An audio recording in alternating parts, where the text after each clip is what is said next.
What's up and welcome to another Mograph Mocast. I'm Dave. And I'm Matt. Joining us today is our good friend, Mr. Frederic Duquette. Also, but you will probably know him as, and I'm sorry, Mom, I gotta say this, Fvckrender.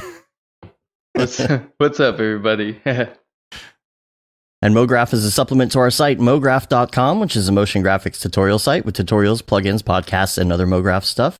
And on the show, we talk about everything ranging from motion graphics to Cinema 4D, After Effects, plugins, render engines, doing business, doing taxes, being a contractor, doing taxes, being a contractor, or working for the man. You can email us Mograph, info@mograph.com. I'm all thrown today. I must be flustered. I guess that's the deal. It's the first time you've ever really messed it up. Yeah. Let us know what you think about the show. Let us know if you got any comments, questions, concerns, queries, grievances.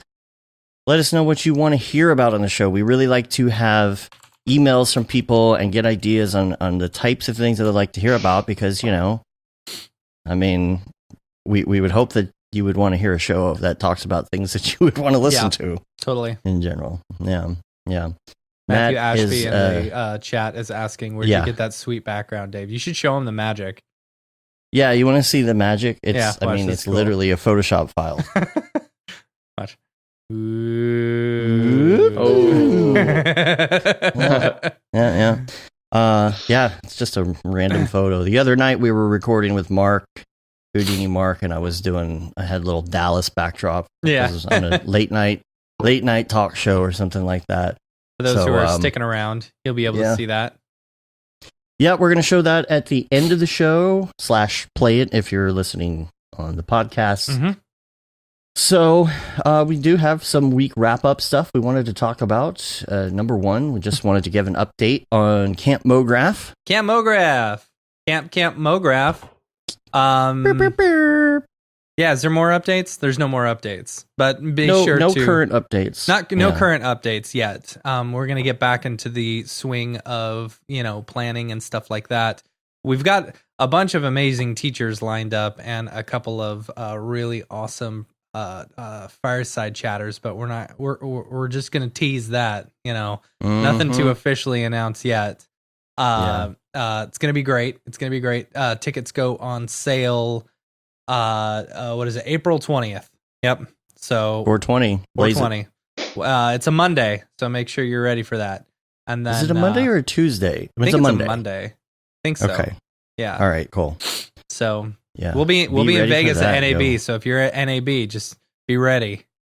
Get those. Yeah, and make sure you're subscribed to the newsletter for Camp Mograph so that you can get a an email and so you know when that's ready to go. It is 1/20/2020 today.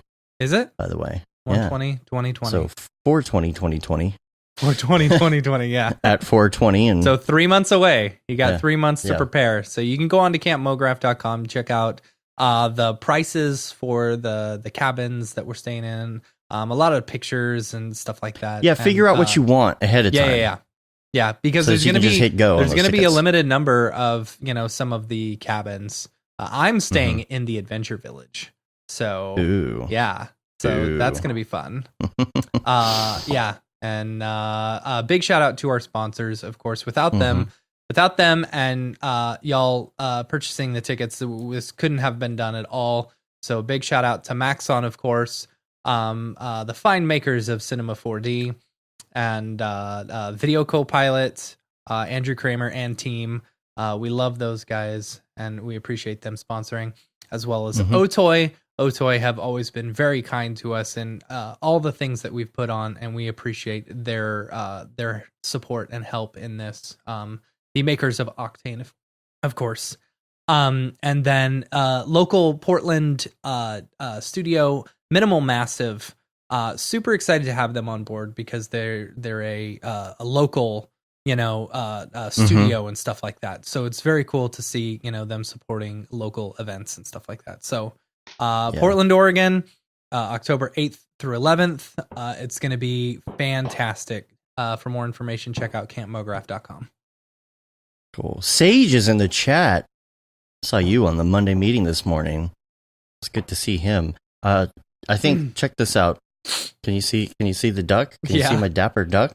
Yeah. Yeah, my daughter won that for me yesterday. Yeah. Chris Schmidt would be proud. I'm anyway. very, very good at the grabber machines. And in fact, when we were cleaning out our house, my wife decided to donate all the stuff that I had given her from the grabber machines that I won. It was a gigantic 2-foot by 2-foot box of just toys, random crap toys. You were like Toby on The Office. Is he good at those? Spending all that time trying to get it. I think the reason that Mographers are good at it because they're good at judging Z depth. I've always said that. Yeah, I could see that. Of course, I also go around to the side and make sure that I'm I'm lined up and everything. So yeah, we did that yesterday too. We went to one of those big ones. You know, the giant claw machines. Yeah. That cost like $5 a piece. No, it wasn't bad. Yeah. It only took 2 tries and we had a giant ball too. Yeah, we figure out how to do maximum ticket output. Yeah, see, that's smart. What has the best payout? You know, we won like 4,000 tickets at Dave & Buster's yesterday. We'll go to Chuck E. Cheese and we'll do a 1 hour. So you can pay by the hour and it's unlimited games for 1 hour, right? So then what you do is you get that card and you find the one that'll give you the most tickets in the shortest amount of time. And then you just keep on hitting it over and over and over again. So it's good. It's real good. Of course, what's also stupid is at Chuck E. Cheese, you can buy a ticket for 1 penny. So you could literally just go up there and spend less than trying to actually play the games. Yeah, but that's not any fun. That's not fun, no. So other things this week, we do have a Houdini tutorial out now. How about that? Woot, woot. So if you're interested in checking out like kind of Mark's like teaching style and stuff like that, this is a really good intro. If you're even like curious about picking up the course or picking up Houdini, you can go check out this one and kind of follow along. You know, he kind of he shows basically from A to Z how to get from, starting with nothing, throwing a sphere in there like you do, putting down a ground floor, and then rendering it out. It's very basic. Everything I think it's the perfect introduction because I've done so many Houdini tutorials in the past, and this one was the one that was like, okay, awesome. I understood a lot of this. I'm not scared of Houdini anymore because I know how to put something in there and how to render it. Yeah. So, and he refers to a couple things that in there that kind of get you going, and you'll it's referring to other things in other chapters, obviously, because this is the sample. So if you like that, you can check it out, and if you're really into it, pick up a copy of the course. Yep. But we will be talking about all that later. Again, at the end, we'll be playing that interview. And so that's also the outtakes video from that. We will have that available online. That'll be playing in that segment as well. We also wanted to mention that we are doing a 2-day Dallas Mograph event. Yes. In March. Yes. And we really wanted to get that out there and start talking about this because this is a little mashup. We're going to do a DFW C4D, but the day before, there's going to be the grand opening / 10-year anniversary of Already Been Chewed. Yes. And so Barton has a new building. They're opening. Yeah, he's been renovating a new building that he bought. They're going to be moving to this new building, and he's doing the grand opening / 10-year anniversary of Already Been Chewed. So if y'all are interested, come to Dallas. It's going to be March 22nd. Is that right, Dave? March 22nd. And then 23rd. The 23rd will be our DFW C4D meetup. Yeah. I think, let me see if I could find his deal here. I guess Gmail is making noises now. Is it? I'm gonna have to mute Gmail. Like they have these little ding noises and stuff when people are If you have Hangout, it does. Hangouts does that? Yeah. Yeah. Okay. It's like, I'm muting this site. I don't know why they need to do that. All right, but he's got a bunch of information on here, and here's the thing that we're trying to stress because it's this 2-day event. You've got DFW is huge. Mm-hmm. It's huge. So you might not know where to go, where to stay. Right. You might book a hotel and then realize you're like super far away, Yeah. or something like that. So we will be sending out in the newsletter all the information. We'll also be putting it on our events page, mograph.com/events, so you can get all the details. But what they have actually done on their Eventbrite page is they've put links to places that you could stay. There's a highway called George Bush. It's a tollway. Yeah. And there's all these in this little George section. Bush the There's elder, all these not little George Bush right the younger. and there's all these hotels right there. And if you stay in that little strip of hotels, which are pretty affordable, you'll be like halfway between both events. So he put that information up there. Again, we will be posting all of this information. We don't have the venue locked in for ours. We just know that it's going to be the 23rd on a Monday. Yeah. We'll probably have a couple of presenters and stuff. Yeah. So yeah, EJ is going to be there for sure for these events. Paul and Matthias, I believe, may be coming down. Who else? And I talked to Noseman this morning. We had a little Skype sesh, and I think he might be coming out. Mark Cernosa is coming down. Yeah. Yeah, Mark's coming too. Here's the thing, and Barton, really wanted to stress this, that this is like a fly-in event. This isn't just like a Dallas event or whatever. Yeah, this is kind of hard to see, but this is an event where you'll want to fly in. He's going to have a DJ at this event and everything. He did this whole thing about things to do, go see the grassy knoll. So, like, if you've always wanted to go to Texas and try out barbecue and all the things, like, this is the event to do it, because it's 2 days. And it is at the end of South by Southwest. Yeah. So if you are going down to Interactive or something like that, this kind of tops it off. There's also going to be an event the weekend before down in Austin that Brian Beam is going to get me more information on. We'll post that as well. That's the week before? If you're in Austin. It's the weekend before, like at the beginning. So you could come down and do a whole week in Dallas or in Texas, Why not? So just wanted to put that out there, just so you can kind of think about that if you're thinking about going to some Mograph events. So anyway, let's get to the fun stuff. Let's get to know Fvckrender a little bit more.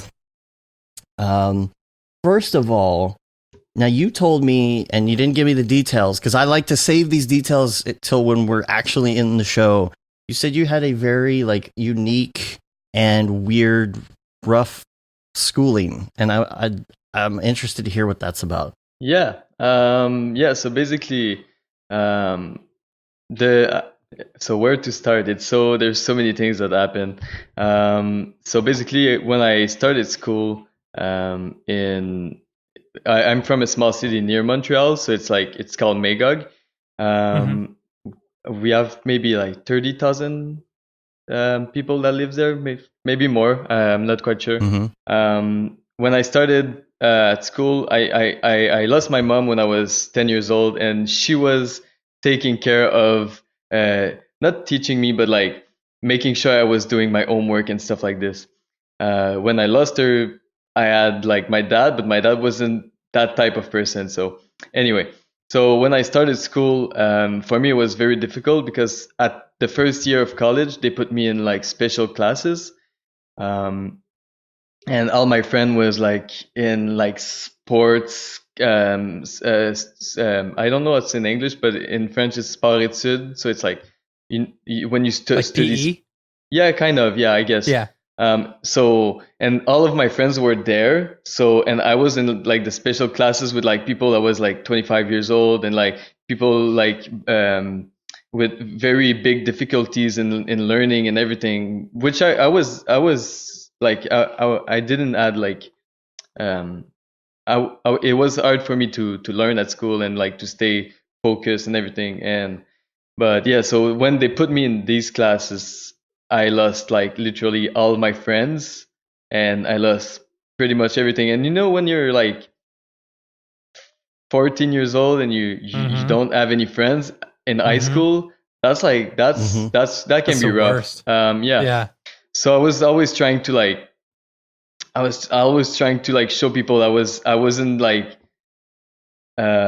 meant to be in these class, but I was actually meant to be in these class, because I had difficulty learning, and like when people are young, people are so people can be really rude and everything. And so I wasn't like getting bullied very much, but like I wasn't just appreciated.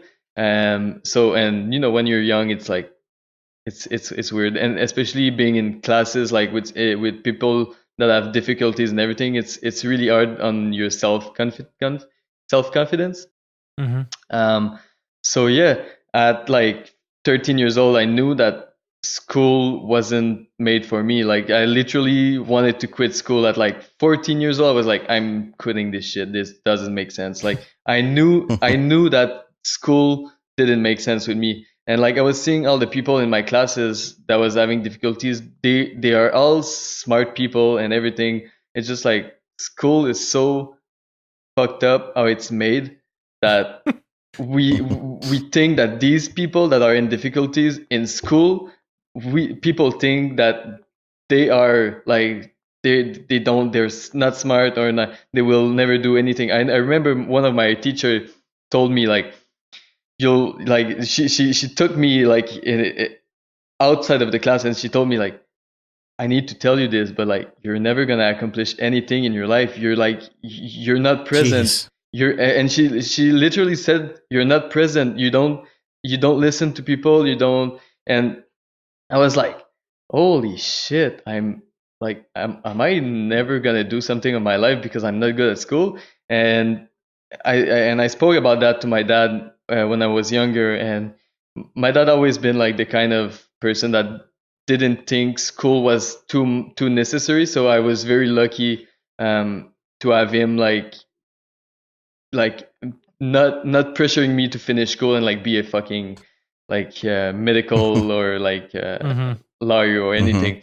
So that was good, but like yeah, it was pretty hard. So at 16 years old, they put me in a separate school that was like it was called La Relance. So it was like, if you go there, like, dude, you're a mess, man. If you go in that school, you're gonna be like, I don't know, there's no jobs that you won't get any jobs if you go there. But anyway, so I end up like just quitting school at 16 years old. I tried to quit school. I came back at 17 years old.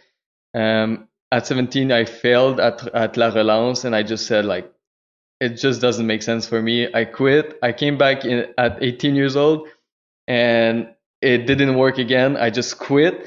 I moved to Montreal, which is an hour from Magog, and I tried to go to school again, and it didn't work out again. So it was like 5 failures at school. I was like, dude, Jeez. like what's happening with me? So yeah, and I just gave up school, and I was like I should have just listened to myself when I was 14 years old and be like, do whatever you want, like, because I don't know, for some people school makes sense, but for me from early age it never made sense. And I don't know, to whoever listened to me, don't take my path as like the good path, because like that's, I think school is important. It just for sometimes if you have like difficulties, just like know that it's not necessarily you the problem, but like how school is made. Because I'm a very fast learner. If I learn from myself, I learn very fast. But if I learn from someone else, it's very hard for me to focus, and like I have to move. Like I have to do so many things at the same time. My brain is like constantly spinning as well. So it was pretty hard for me to go to school. Anyway, that was like, I'm like shortening it out, because it's like it's so big, like everything that I had like in school and everything. But that's like well, like Einstein said, if you judge a fish by its ability to climb a tree, it's going to go its whole life thinking that it's stupid. Yeah, exactly. That's a great quote, because school isn't necessarily for everybody. No, exactly. Yeah. How did you get to what you're doing now from that point, though? Yeah, so I started 3D at 17 years old. And it was because my friend from Magog was working on like stuff like Iron Man, and like he worked on like big movies. His name is Dan God. He lives in Vancouver now. And I was like so impressed by what he was doing, and I was like, oh shit, I want to do this. Like I want to do 3D stuff. And he got me to download Maya, and he sent me like tutorials. I did 2 days. I quit. I was like, this is way too hard for me. I just said, that's not made for me. I'm not good enough to do like 3D stuff. So I quit 3D after like a week of doing 3D maybe, and I started again at 25 years old. 25 years old. But before then, I was like, when I quit school to go to Montreal, I just started to work in a restaurant. And I was pretty much like skateboarding and working as a waiter in a restaurant. I was quite making money for a young age, because back then, especially in Montreal, like I could make like 1,200 Canadian per week in working in a restaurant, That's really which was good, yeah. it was pretty good. So I was like going out and just like working 60 hours a week in a restaurant, like 40, 60 hours a week. And yeah, if it's like the restaurant industry, you go, you make a bunch of money, and then you party all night, and then you rinse and repeat, you know? Yeah, that was pretty much it. Like I was like, yeah. And I started out, and all that time I was trying to like learn new things, to like find a new path, because I at some point I was sure I was doing restoration, like restaurant work for the rest of my life, which was perfect. I would have opened a restaurant maybe or something, but I wanted something more. So I started doing cycling. I did some cycling race. I did like big race. Like I did Montreal to Boston in like 3 days or 4 days, something like this. Wow. And I was really into bikes. I started like to learn a lot of different things to find my own voice and to find my path. But there is nothing that like I was hooked on, and I was very like, at some point I was working like 60 hours in a restaurant, and I was very sad of like where I was in my life. Like I had no money. I had like some debt. It was like very sketchy at this point. And I was like, and also I had like a bike injury, so I displaced 2 vertebrae. So all my left side of my body was completely numb, and it's still numb from my end is still numb till today's, and it's been like 6 years of this. But yeah, I was very depressed. Like I was like, okay, so I can't like do anything anymore because I'm hurt. And so I was like, what should I learn to like? I was like, I'm gonna learn something on my computer because I can't move or I can't do anything. So I was like, oh shit, I used to like be interested in doing 3Ds, and I just Googled that. I started with Blender. I saw like Blender gurus, stuff, people like this, and I was like, so you made the donut. Yeah. I was, and I saw that one guy.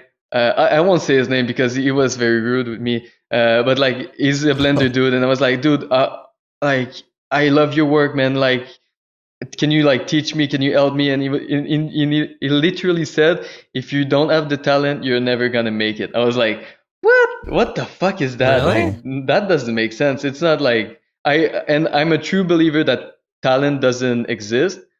I think I mean we can like battle on this, but like I think talent is just a matter of time.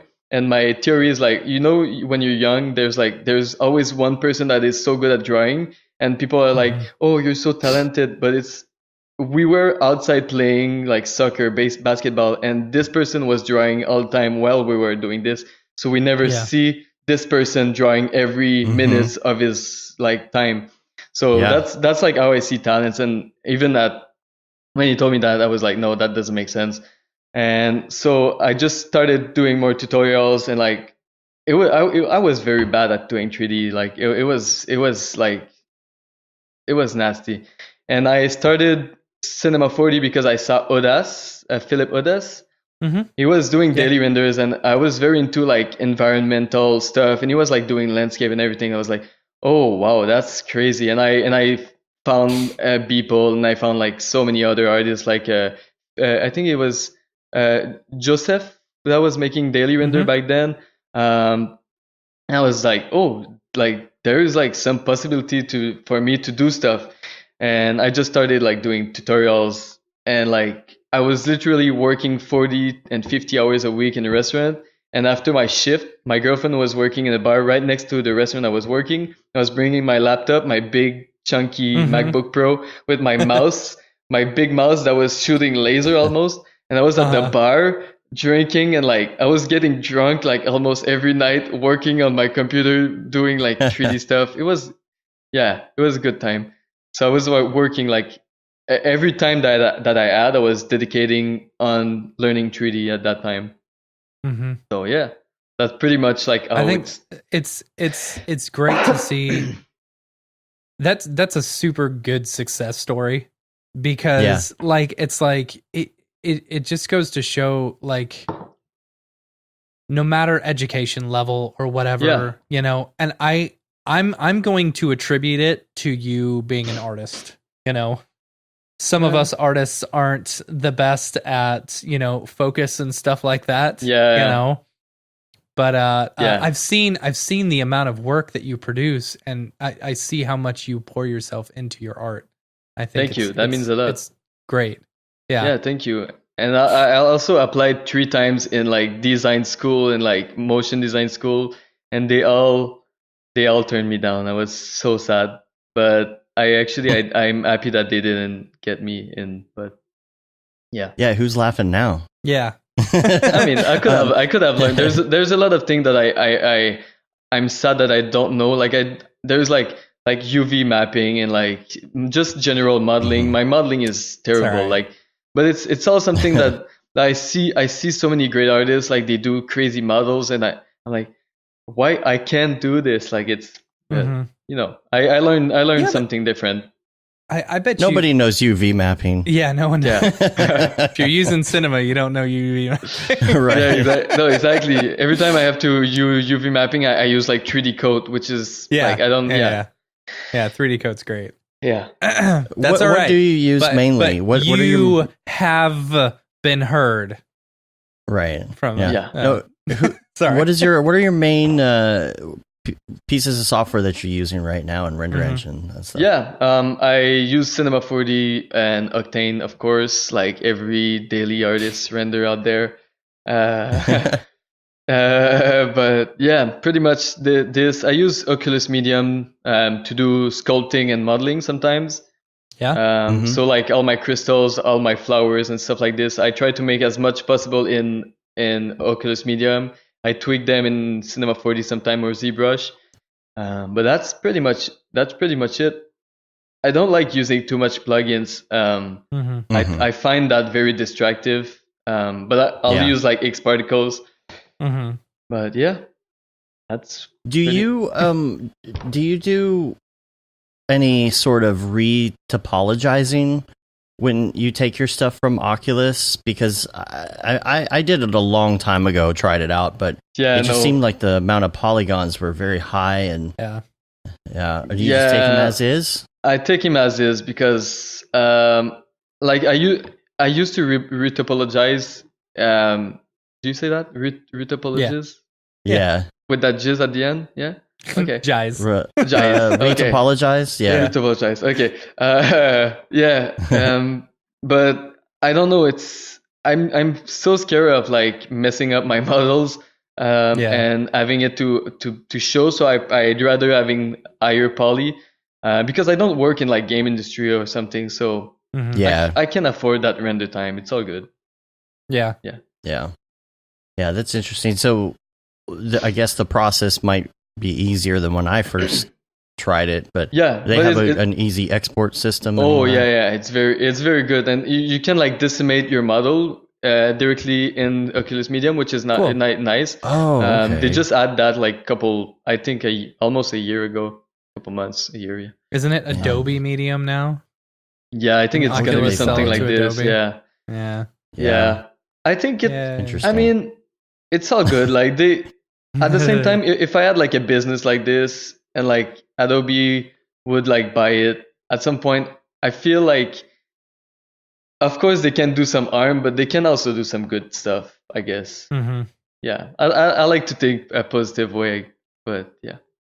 Yeah. I've seen so many people complaining. I was like, how can I think about that in a good way? But yeah. Mm-hmm.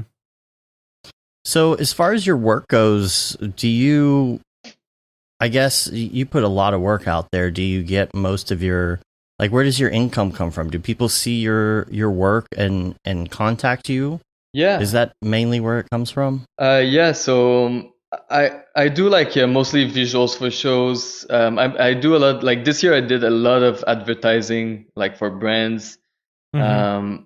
So many projects that I never showed, that I will never show to. Yeah. But generally, like they just hit me up on Instagram and they ask me to do some work. And yeah, I mean, I have a manager now. It's been like 2 years. I'm with her. It's H Plus Creative. They are based in LA, which helped me a lot, like getting the price right and like Yeah. how to deal with clients and everything, and having like something to help you with that. It's so important because when I was alone, like I was charging nothing. Like I was making no money, and like I was charging literally nothing for like crazy hours of work. So yeah, having her by my side like this, it's really helpful for sure. But yeah, it's mostly like through Instagram, and I'm very proud and happy to say that I never really have to look out for work, because I had like a good like income from Instagram directly, which is nice. And like I How sell many followers do you prints, have and on Instagram? I think I'm at 380K. Wow. Something like that. Yeah. That's I did awesome. like, yeah, I was like 110K, and I started to do face filters. And Oh, yeah? it blew me up at like I went from 110K to 460K followers. And now that like they changed something in the face filters, they people doesn't need to follow me anymore to use my face filters. So many people unfollowed me, so I keep like having like, I lose like maybe 2K followers per week, which is fine. I really, I don't give a shit about like how many followers I have. Yeah. Right. Right. Yeah. I mean, it's important for my work, but like I'm not very active on like, I try to be as much active as possible, but I try to put this aside because it's not good for your mental health. It's not. Yeah. Yeah, for sure.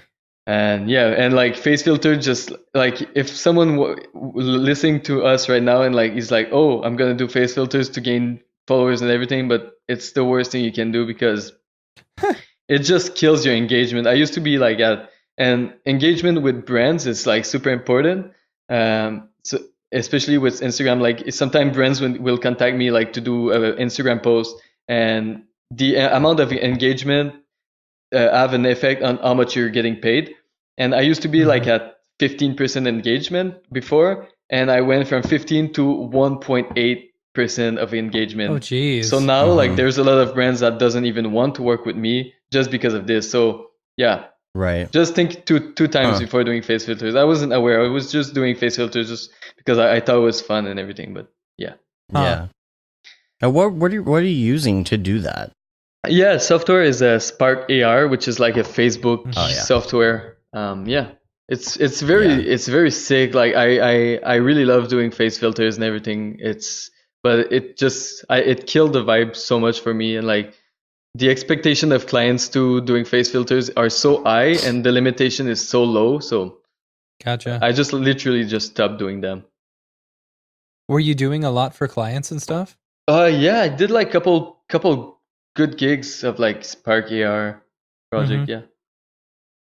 Interesting. So as far as having a manager goes, like if somebody hits you up, how does that process work? Do you just forward it on to them or say contact this person? Or so basically I respond to the email and I add my like Anna is my manager, so I just add her in the email and she take care of like all the non-creative part of the project. So and it's really helpful because it helps me like just focus on the creative aspect of my work, and I don't have to worry about like getting paid in time, and like and with her, I'm paid in time every time. Like there's like it's really rare that like Dave, we need an agent.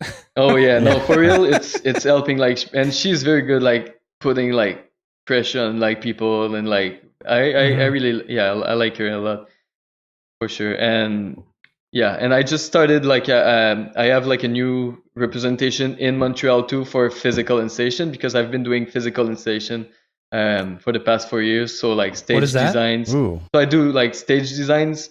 So yeah, it's more physical. Like it could be like art installation. I'm sorry, exactly. I misunderstood. Oh yeah. No, that's cool. That's super cool. Yeah, so I tried to like, because I did like a lot of VJing. I travel a lot with like doing VJ stuff. So I decided to do more like physical installation. Yeah. And when you do that though, you're designing it, but is somebody else building it, or are you working on the building as well? Yeah, I used to build them with people, but now I realized that my force is more in designing them and having good people to build them, because I built some stuff that wasn't really that wasn't really allowed in like public structurally space. Sound. Yeah, no. Yeah. So like I'm not like, no. There's talented people to do this way more better than me. Now, what about the other? Tell us about the VJ stuff, like the setup and the software and all of that. Yeah, so I use like Resolume. I have like a MIDI controller that is like this big. I have like a pretty compact setup. But yeah, I just do my visuals and on like big stage. That's pretty much it. It's pretty sick. Honestly, like VJing is very fun. It's very hard on the body, especially when you travel with an artist. Like I've been touring for some times with a couple artists, and it's quite hard on your body, but at the same time, it's really fun. Mm-hmm. Yeah, I've been there on the travel thing. Yeah, traveling on the road. I prefer staying home now. Yeah. Now, when you're doing that stuff, so this is for other people's music. Is it? Are they asking you to do certain things, or are you bringing your own material? Yeah. So sometimes I'll VJ their own visuals, which is something that I really don't like doing, and I understand it's part of the thing, but I see myself more as a VJ artist than a commercial VJ. So like if people hire me, it's to VJ my own visuals. So they want like Fvckrender to do their visuals during the show. So and that's what I'm focusing more on. But yeah, sometimes I'll VJ other people's stuff, but like nowadays I don't do this anymore because I don't need that money, you know. I don't need to do like this gig. So, yeah. Was that stuff very spontaneous, like, or once you were on the road and you kind of locked in a set, did you keep it that way, or were you changing it all the time? I was changing all the time, yeah, pretty much. Yeah. Even sometimes I had like some artists were like, okay, do this like this like this like this, and I was just even following that. I was just like doing my own things, and it always turned out correctly. So I never got like, I don't know how it's in English, like yeah. What about your VJ pack? Because I saw you have a VJ pack. Yeah. On Instagram. Yeah, exactly. I it's been a while. I wanted to release like a VJ pack, and I was like, okay, I need to create like a full VJ pack. But at the same time, this week I realized that I have like over 900 clips, like VJ clips in my bank. I have maybe like 200, 300 that are good. So I said like, okay, I'm just gonna use them as VJ clips for my VJ pack, and I started to sell them, and it went pretty good actually. I was very surprised, like on the response of this. Yeah. So yeah. Yeah, I'm bringing it up right now here. Yeah, these are great. If I could zoom in a little bit too, you can see them a little bit better. So all Cinema 4D, Octane? Or? Yeah, exactly. Yeah, there was some stuff made in Oculus Medium that I transferred, and some After Effects too. Wow, beautiful. Yeah, it was like There's so many like different stuff. I Are they just like, the clips or the actual projects? no, just the clips. Yeah, Okay. I'm really thinking about releasing like project files and stuff like this. But yeah, I great. just put like everything that is more like popular so I can attract more audience for sure. But but yeah, And that's on Gumroad. yeah, Yeah, we'll link to that in the show notes as well. nice, thank you. Something you mentioned as well was dealing with anxiety. I think there's a lot of people who listen to the show are, in motion graphics and they deal with that kind of thing. We talked to Casey a lot about that, mental health, anxiety, and all that. And you said you've dealt with that as well. Oh yeah, can you tell us more? yeah, for sure. Like I've been dealing with anxiety for the past, like, I don't know, since I'm like literally pretty much since I lost my mom. I always had like the fear of death. That's like something that is anchored in me. Like if my girlfriend goes out and she doesn't answer to my text, she's dead. If Right. if I have a pain in my chest, I'm having a heart attack. If I am like I'm very like and especially I lost my dad like 6 months ago. Jeez. From the worst fucking thing possible, it's a heart attack. So I was like, fuck. So and but I've always like studied like mental health and like anxiety and like how to manage it and like everything, because when I was younger, at some point I was thinking I was having like a real mental issue. Like I don't know if you ever did like anxiety, like panic attack, but you get like So yeah, you have like the feel of doom. You feel like you're gonna go crazy and like you're gonna do something crazy. But that the thing is, this is so scary. Like it's very scary to live this when you're like 14 years old and you know that your brain is evolving. So you're like, oh, so my brain is evolving into this. I'm like, I'm gonna be this my whole life. And when I was 14 years old, I was like, I'm not gonna live until 21 like this. Like that doesn't make sense. So there was like two options. One option that I would never consider because I love life too much. And the other option was like learn about mental health and learn about like not hijacking your brain, but like because brain is made by connection. So you pretty much decide what you want to experience and what you want to live. And it's something so strong and so easy to say but so hard to do. So yeah, so what I did, I was just like reading books about like anxiety and like how to change like connection in your brain to like basically it's just creating habits, like good habits. That's pretty much like what I did. And so yeah, I was pretty good. I stopped having anxiety from like 18 years old to 26 years old. And when I had my back injury, all my left side was numb. So I started to be very depressed and anxious at that time because I was sure I was gonna die of heart attack when my arm was numb. And I was trying to get better in shape and everything because I had like a full year that I didn't work out, and I came from like sorry about that. I'll just take him out. All right.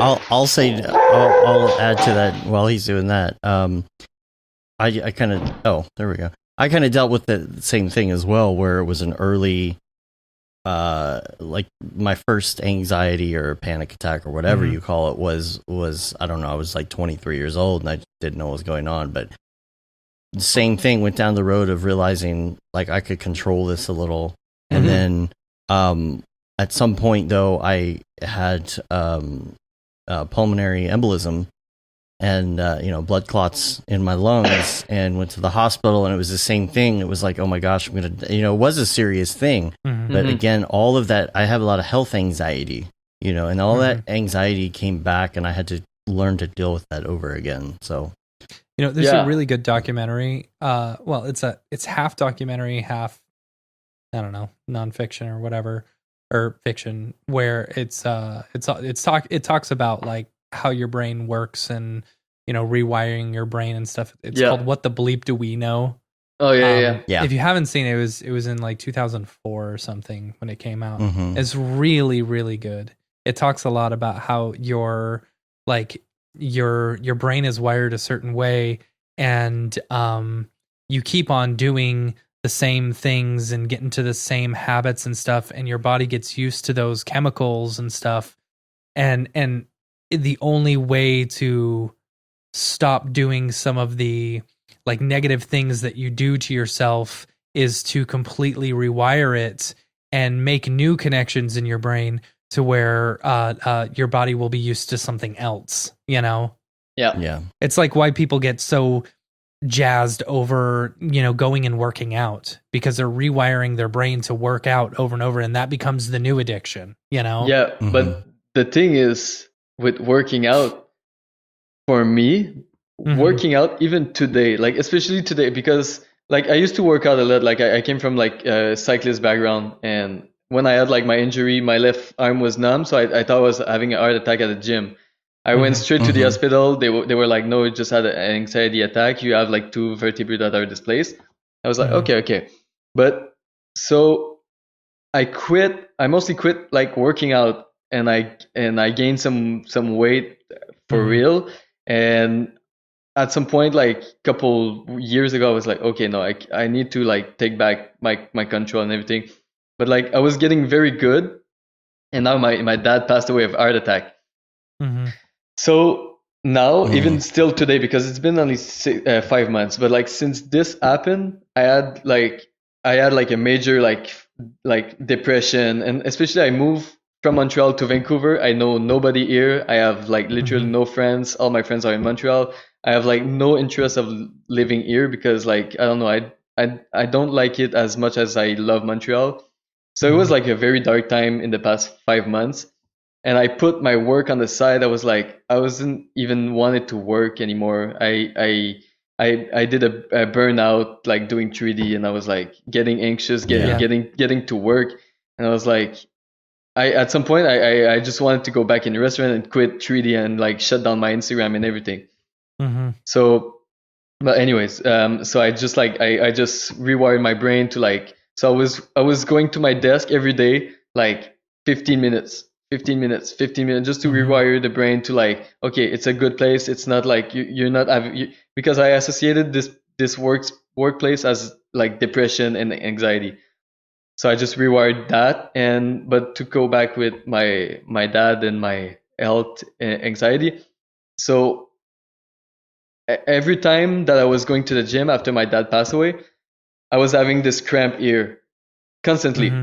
And I was thinking, so I was working out, and sometimes it was so hard, and I was so anxious that I had to go back home. So what happens is like you go from home, go to the gym, you have anxiety, you go back home. You do this for 2 months. What's gonna happen? Your home is gonna be your safe place. You're never gonna be able to go out your home. So after that, like after 2 months, I was scared of driving alone for more than 15 minutes. So this was like, so I was like, I get that. I get that, especially working from home, Yeah. So I drive a Jeep, and Jeeps aren't the safest cars. They're very scary. They have very, it has no roof. So, but they look dope. Yeah, they do. They're great cars. They're fun cars, But I do have this. I have this real big fear about driving on the freeway for too long, Yeah. And like it happens every time I have to drive somewhere long. It's like this is where I'm gonna die. I'm gonna die on the road. I'm gonna die in a car accident. It's so crazy to think like that. Yeah. Because especially working from home, you get used to this safe space, and you're like, I am safe here. Yeah, I totally get that. Yeah, and so I was going to the gym and I was getting anxious every time, but I was still going to the gym every day because I didn't want my brain to like win over me. And so now I can't even drive from my home to downtown Vancouver because I get too anxious. So my friend, Raw and Rendered, like Joey, so he lives in Vancouver, and we always have to meet up. And he's probably gonna watch this, but every time that I can't do it, it's because I don't feel good. So sorry, Joey. But yeah, but so what I did, so I just kept doing this. And something I was doing in the past that really helped me is journaling and meditation. But journaling, Mhm. like writing every day, it's really strong for your mental health and for building your future. But we can get to this part and like later if we have time, because I'm very strong on that. I'll um, making your dream come true kind of like type of thing. Mhm. Yeah. But yeah, so what I did, I just went to the gym straight. I read that, I listened to that audiobook, The Dare Response, and this audiobook is the thing that has changed my whole way of seeing anxiety, and I discovered it like 4 months ago, maybe. What's it called again? The Dare Response. The Dare Response. Yeah. Okay. So yeah, it's a very simple book, but it's just like it's so well made. So I just like I kept going to the gym, and I was like I had like a big anxiety attack, and I told myself I'm not going home. I'm gonna push even harder. I pushed harder. I made my heart like big cramp. I was like I'm dying. I kept working out. I kept like finishing my workout, and I kept doing this every day since till today. And yesterday I went to the gym, and I didn't have any anxiety. I was pretty good. Interesting. So it's crazy how just by creating the habit of like pushing through your anxiety, because sometimes the worst thing you can do is stopping everything because you have anxiety, because after that you fear of the fear, you know? Yeah. Mhm. And once you have the fear of the fear, you're fucked. Like there's Yeah. not a lot of thing you can do except rewiring your brain and like pushing through this anxiety. But yeah. Yeah, it can be a vicious cycle. You can Yeah. feel Oh like, yeah. you know, when it's coming on, you're more upset about the fact that it's coming on than Oh yeah, what yeah. actually triggered it in the first Yeah, place. I was going to hike in Vancouver, and I was reading how many steps there were in that hike. How many, like, I was like Yeah. crazy about like, oh shit, I might, okay. So I remember that hike. I took like ashwagandha and L-theanine just to calm my body down. I was like, I'm gonna die today, but that's fine. Like I'm done with it. I just assume that I'm gonna die. Like it's fine. So yeah. Mhm. Just have that constant like yeah, I'm gonna die today. This is yeah, it's this is fine. what I did. Yeah. Yeah.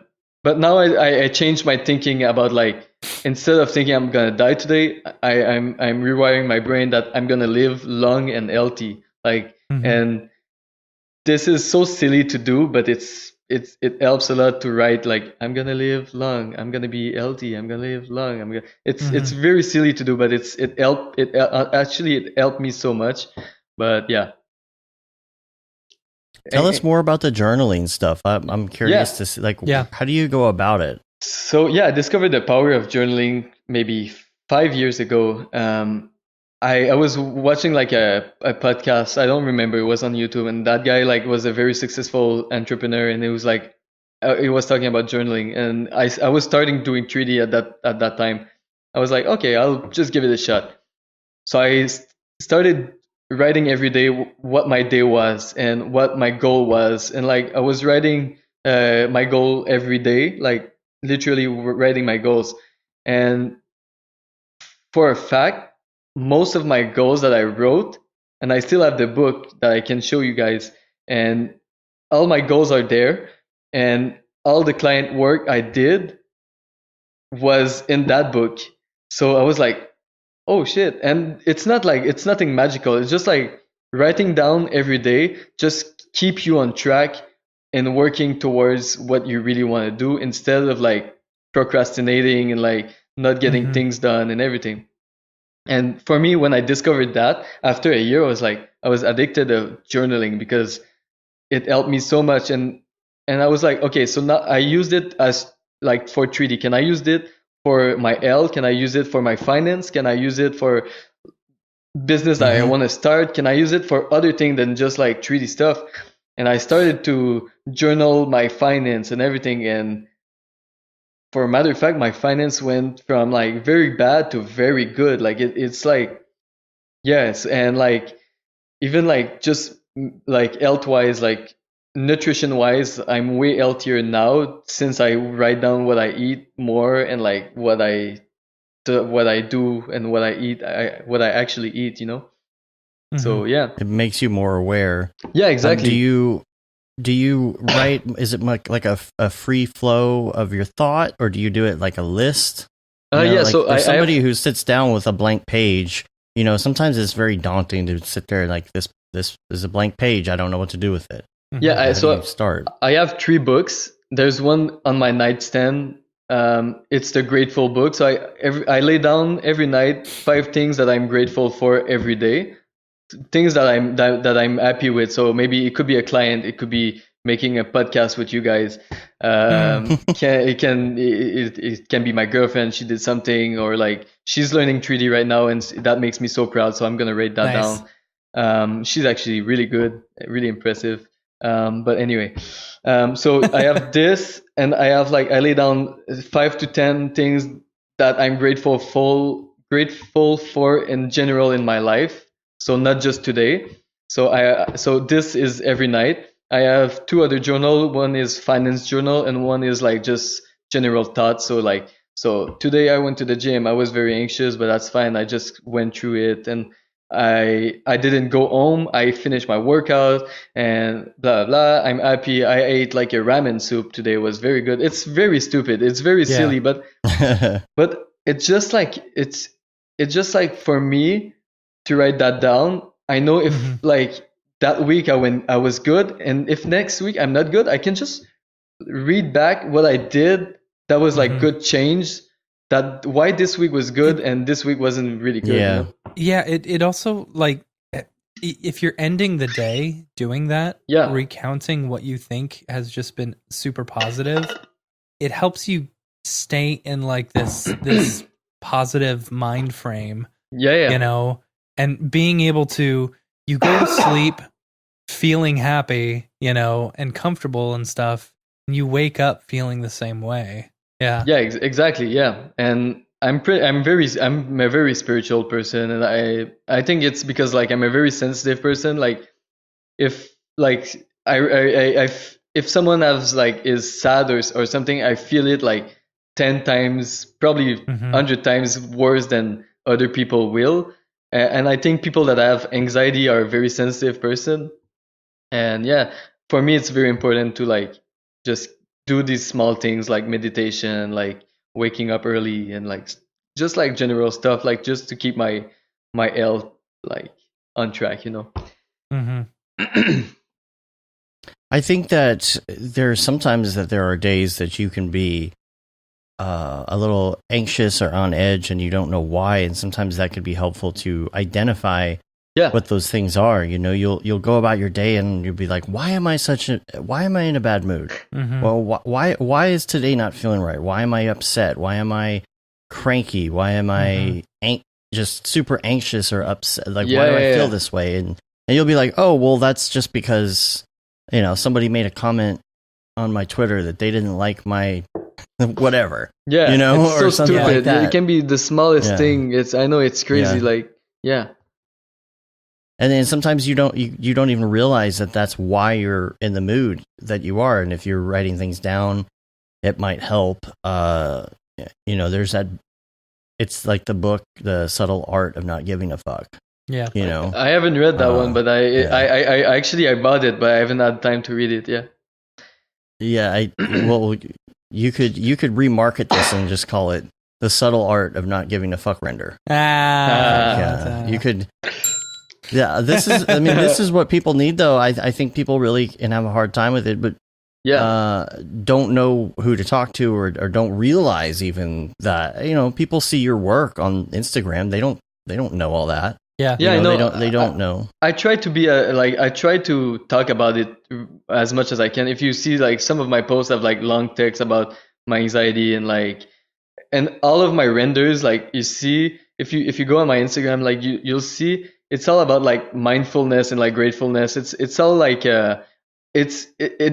really drives my art, especially nowadays, because I think it's such an important word, and I swore to myself.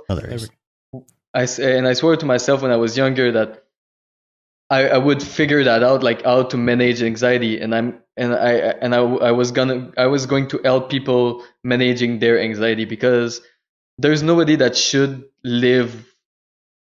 I mean, everybody that have anxiety will live with anxiety their whole life, but everybody should be able to manage it and understand that anxiety is normal and it's not dangerous for you, and you're not gonna go crazy and do something stupid, whatever the stupid thing is in your brain. So yeah. But yeah, in my 3D, I try to talk about as much as I can. I don't want to annoy too many people, because I know like Instagram, there's like all sort of people. But yeah, yeah. Have you ever heard of Halt?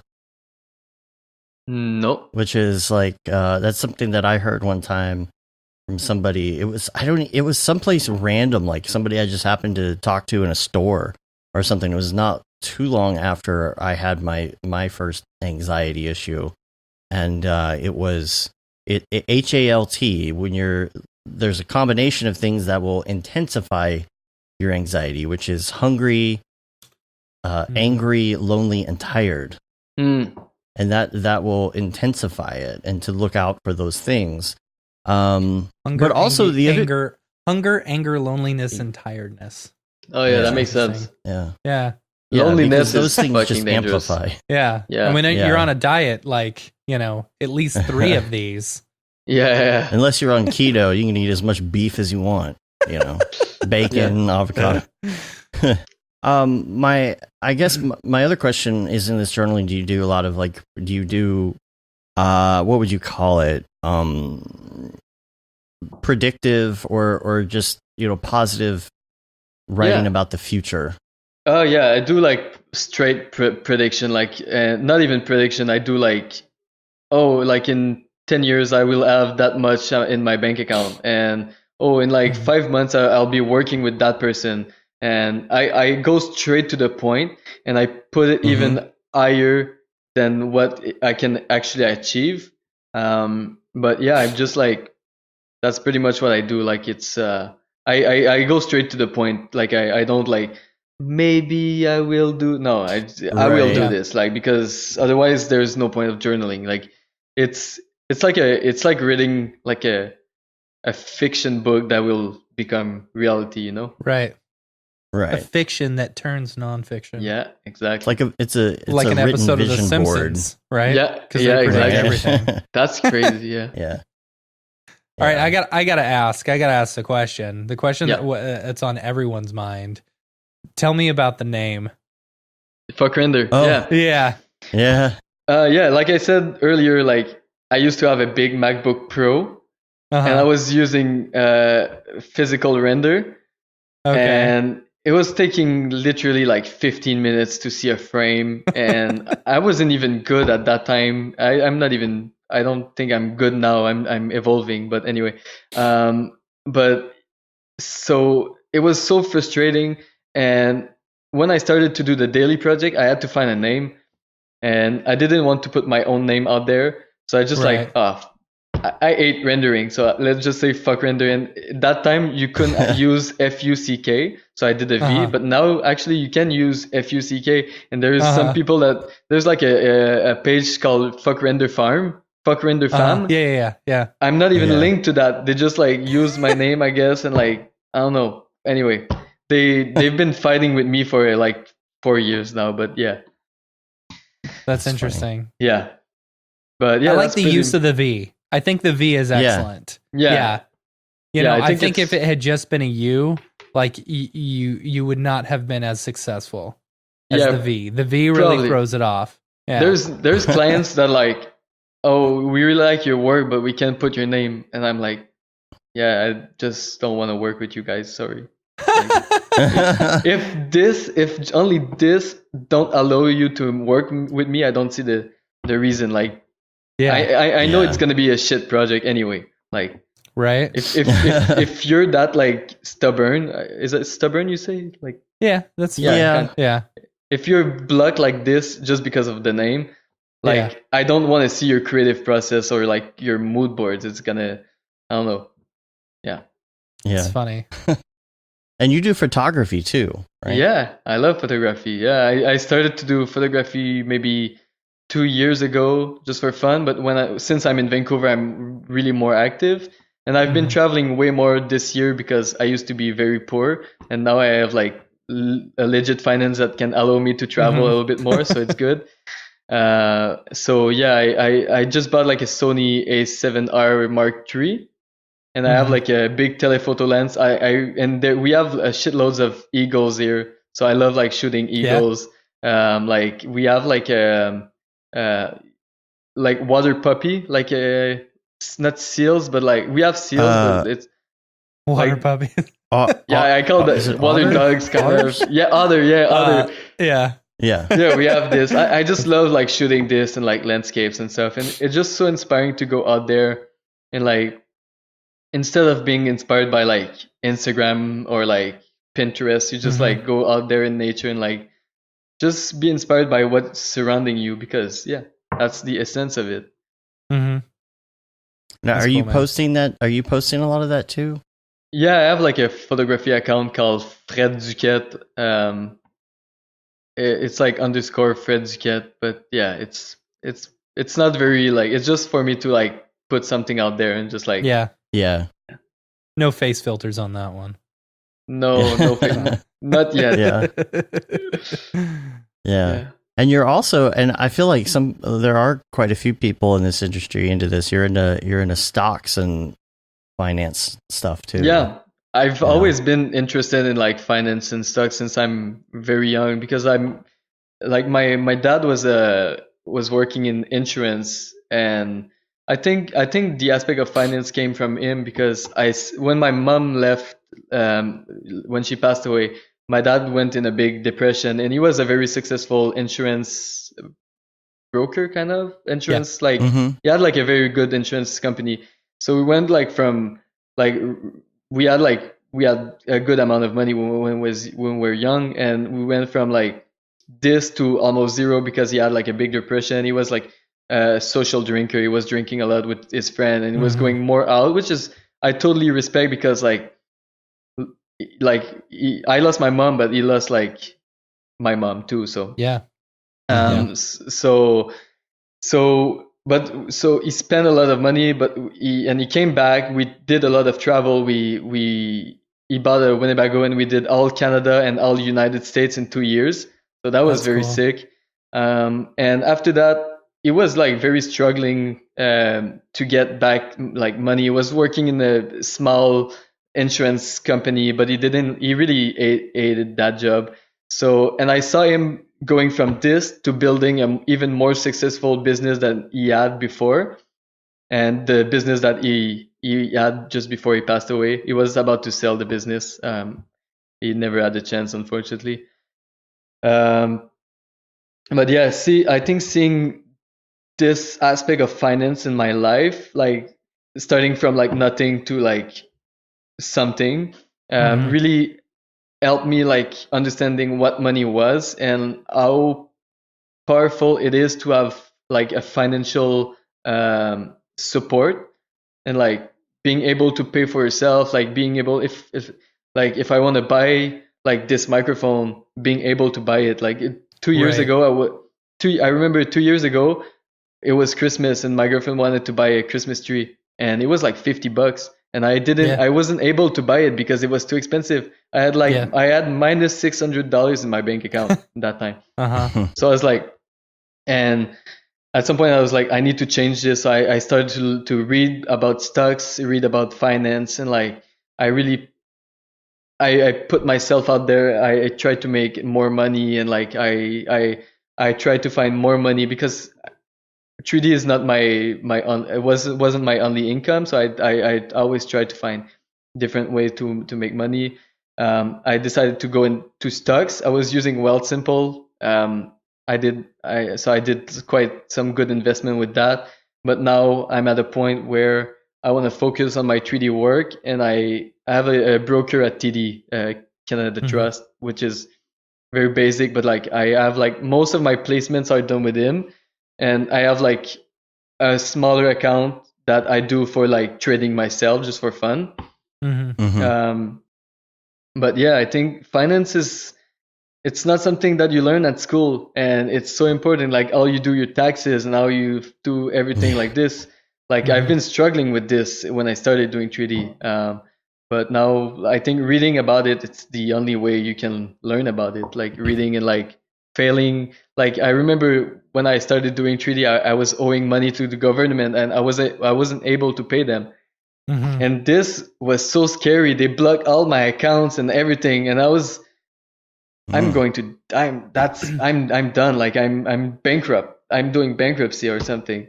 But I said no. I'm just gonna work even harder. I paid everything off, and like I started from zero again. And I swore to myself that I would be better with money. And the most important thing is like get rid of your debt first. Like that was like the main thing for me, is like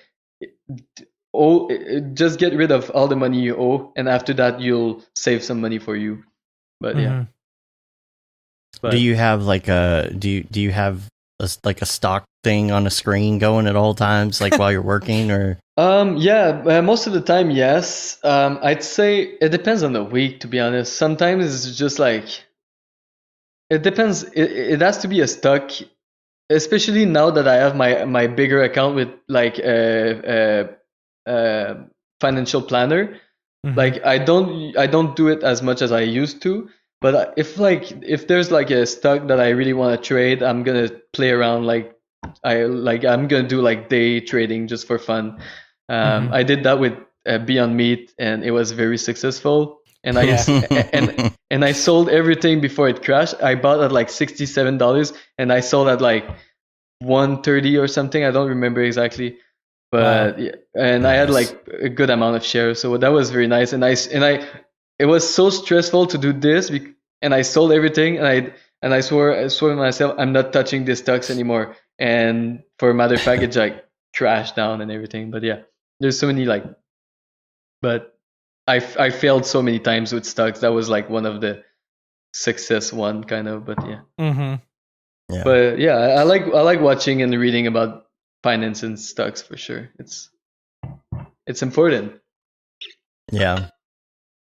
Yeah, I should be doing more of that myself, and I'm not. Maybe this will be my year. Yeah. We've got me and my wife. We have a whole separate account that just comes out of her paycheck, and I tell the people to be really aggressive with it, But then I've got I invested like $250 in AMD. I bought it at 12. Just to play around with, Yeah, and now it's at 50. It's crazy. I know. Yeah. So I'm up like 300% since I bought it, and I'm just gonna leave it in there. It can crash. Yeah, exactly. No, but it's not. AMD is not gonna crash for a while, so we're good. Yeah. I think that one's gonna go up to $100. Very easily. I think it will.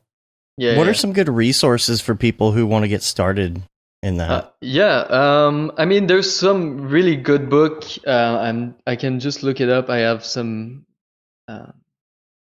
On my Kindle, I have one that really helped me. It's just like super. Yeah, Day Trading Made Easy was very good. There was one that was very quick. Where it is? Of course, like classics like Wealthy Barber. Wealthy Barber was very helpful, just like in general finance and like how to save money and like use money for your taxes and stuff like this. The Intelligent Investor was really helpful. But yeah, there's one. I'm not sure if it's audiobook, maybe. Yeah, I don't see it. Maybe I have another account. Oh yeah, I'll put some links to these. No, that wasn't this one. Yeah, I'll try to find it and send it to you guys, but I don't remember. Maybe it's on my Kindle downstairs. Yeah, send those to me. I'll put them in the show notes as well. We want to get to some Mograph recommends and hear some of your influences, but first we're gonna do a little segment called Beeple's People. Beeple's People, where do you get that Beeple? Beeple's People, what's up with that guy? Sweet, I gotta go to the bathroom. Be right back. All right, so everybody take out your Beeple viewer of choice. I'm using Twitter. And if you go to Beeple's account, which is at Beeple, if you're on Twitter, I think it's like Beeple-crap or something like that if you're on Instagram. But we're going to go to January 15th, Year of Our Lord 2020. I'll if you don't mind, I'll use the bathroom as well. Okay, cool. Okay. All right. Yeah, I'm gonna go solo here. This one here is called Last Look. This is January 15th. So, are you by yourself? Hi, you're back. Yeah, I'm by myself. Yeah. He also accidentally set his headphones down by the microphone. Yeah, awesome. You got that sweet I'm sure we'll echo. be back in a second. Yeah. So I was talking about the composition in this. Oh, it's beautiful. Yeah, that's exactly what I was thinking the second I saw it. Was the composition was beautiful. Yeah, there he is. Okay. Yeah, the composition is just so great in this one, and it's just very different. Like it's not the contrast between the lights and the darks are just great. Yeah. Yeah, it's not it's just not the typical Beeple, you know. I love it. I think it's great. Yeah. So I don't know if there's any story. I mean, there could be a story. This could be the beginning of I don't know. Maybe someone's traveling to this world, and this person is It's Mulan in the Beepleverse. Right. Right. No, I mean, it's like when in Bill and Ted's Excellent Adventure, when Joan of Arc is praying, you know, at the bottom of the stairs, and they show up, and she starts walking towards them, and you know, goes with them. Oh, yeah. That's what this is, kind of. You know. Yeah. There's another traveler coming to check out that world, and that person's curious about. No. Or this one was just really good. I just like it really caught my eye. You know, it's a lot different than Buzz Lightyear nipples. So, you know, I just, you know, it was great. And he did another similar one. I think it's the next one, January 16th. It's called Deep Sea Dragon. This also just has this great feel to it. You know?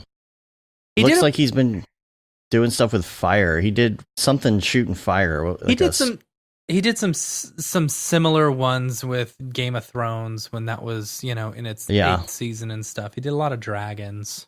You know. Yeah, I like this. He's on this fire kick. There's something with fire that he just posted. It was that one. It was the Koala's Revenge. Yeah. I'm assuming this is a reference to the fires? Because on Instagram, he put it on his story, and you could swipe up to donate to the Australian. Oh, okay, nice. It was cool. Yeah, that's cool. And then back here, the other one was Sentient Industry, which is what day is that? January 17th. Mm-hmm. Super cool. You can see a lot of the classic Beeple models down here at the bottom, the little spherical thing and all of that.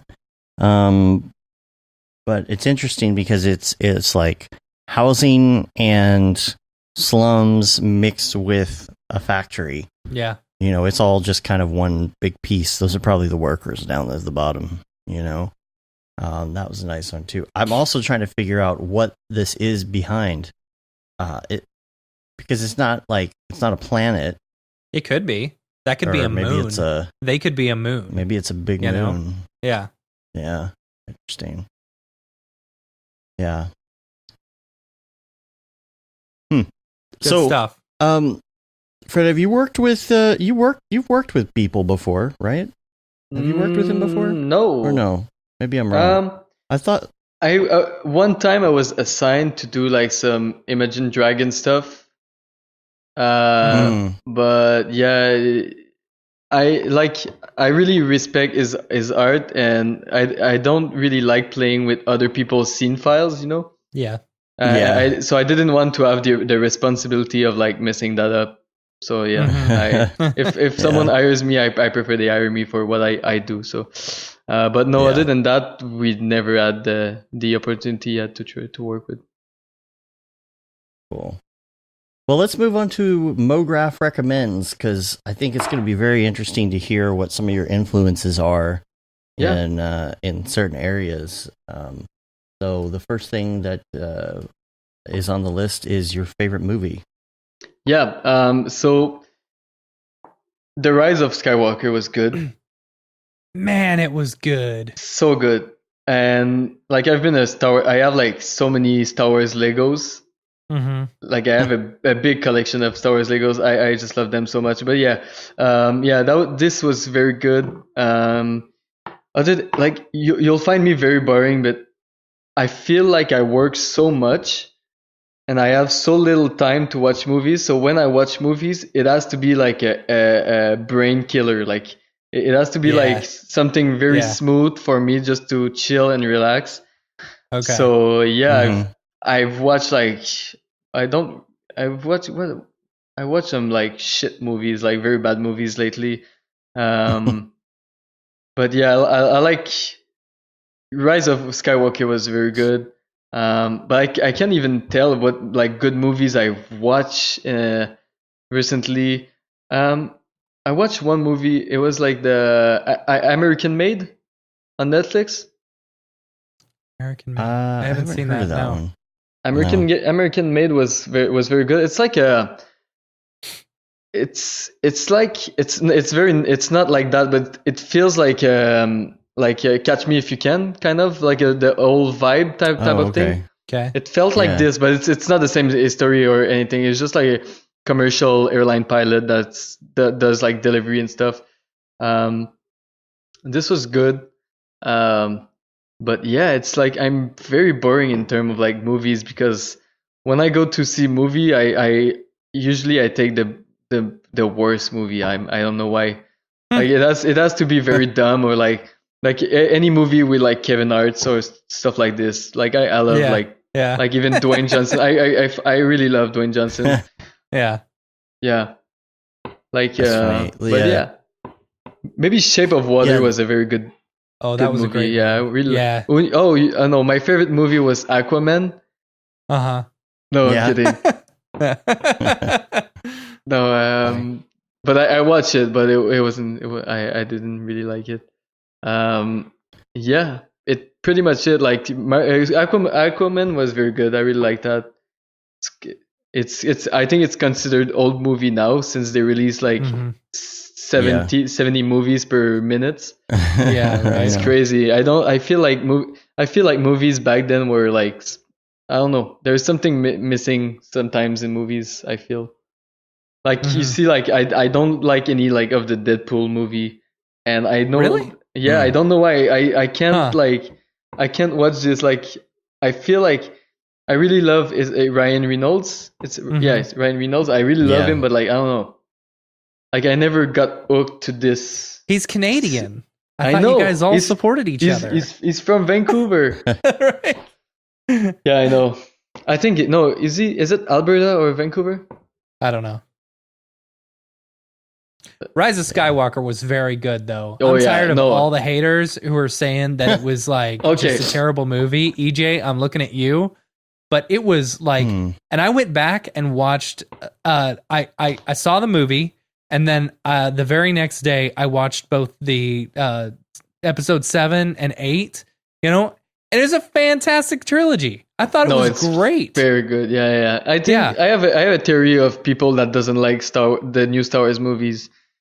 It's like, so if you feel concerned, feel concerned. If you don't feel concerned, don't feel concerned. But like, I feel some people that hate the newest movies, they're like the people that don't really know Star Wars, but they want to look like they know Star Wars, kind of, you know. So like, oh no, I don't like this one because of this and this. Like, it's Star Wars. Like, come on, dude. Like, even if it's not good, it's gonna be good. Like, the whole story of Star Wars is so nice. It's so well built, and of course, like some people can like explain it better than others, and like, but I don't know. I feel like I don't know. I really liked it.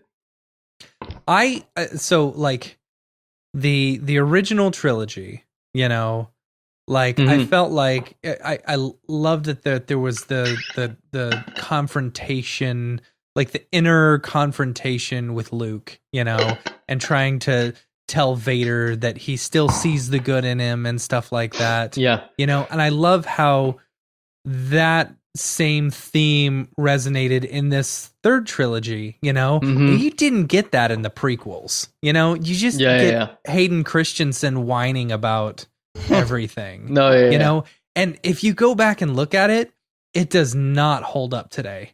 You know, the prequels just like the all the green screen stuff. It looks like the first Toy Story movie, you know, you're watching nowadays, because it doesn't look as good. You know? Yeah. I don't know. I can't stand the prequels. I think they're awful. Okay. But this new trilogy I think is fantastic. I think they did a great job. And to my opinion, I'm very happy that Disney put their nose in that, because there's nothing that makes me more happy than having more of Star Wars. So like just Mandalorian was a fantastic, story, and like now they're gonna release the Darth Maul, Obi-Wan. So all this, it's just like, I don't think this could have been very possible without the help of like someone big like Disney. And to me, I'm just like grateful that they put their nose inside that, and they are giving us the chance to live more than what we live in the past with Star Wars. So it's pretty dope. Yeah. See, Star Wars, the original. So me personally, I'm much more of a Star Trek fan than I am a Star Wars fan. I love Star Trek. I love the social implications and the social aspects, and like, you know, all that part. Like I love thinking, you know, and I feel like, you know, Star Wars or Star Trek has always done that, and Star Wars is just like good versus evil, you know. Yeah, exactly. But I feel like the third one kind of like hinted on that a little bit. You know, internal struggles and stuff like that. I don't know. It was great. Yeah, exactly. And mowing Dave's lawn. I apologize. They are mowing the lawn that is completely dead for absolutely no reason. Okay. But yeah, I feel like I don't even remember what I was saying. Well, okay. Tell me about this. This should be interesting because of your VJing. What about your favorite music? Favorite music? Yeah. I mostly listen to all type of music. Like I don't like, I love like I can love like Drake, like I can love like Clairo, which is an amazing singer. I love, I'd say, what do I listen to? It's crazy nowadays because I feel like with Spotify we don't remember what we're listening to, because we don't have to put the CD of an artist inside, you know. So and you never know what album it's off of, because exactly. That's crazy. But I'd say like I love Reggie Snow, is really good. I think he's from Toronto. I love like Frank Ocean for sure. Big fan of Flying Lotus. I've worked with not with Flying Lotus directly, but like with the studio that did their visuals like a couple of years ago. That was like one of my favorite gigs I had. I love Yeji. She's from Toronto. She's like a kind of deep house artist. She's very good. Kate Renada, of course, because I'm from Montreal. So I think as a Montrealer, we have to support Montrealers, because there's not a lot of Montrealers that goes international. It's no, it's not a Montreal mentality to do big things, unfortunately. But yeah. What about TV shows? Are you gonna watch that new Picard show? What's that? No, I don't know. Oh yeah. So did you watch a lot of Next Generation Star Trek? No, not even. No, I should start that, right? See, you should get into Star Trek. You'll realize Star Trek is better than Star Wars. I really love the movies, like Star Trek movies. I really love that. I think they for me they have two different purposes. I think Star Wars are more like easygoing, and I think that's why I like Star Wars, because it's like it's very easy to listen to. But yeah, I really love the Star Trek movie, but I know more about Star Wars than Star Trek, but I should get into Star Trek for sure. So what's that series? That new series? That's the Picard one. Yeah, it's about Captain Picard in nowadays after retirement, I guess. Not too much is known about it, but I think they already did the first episode.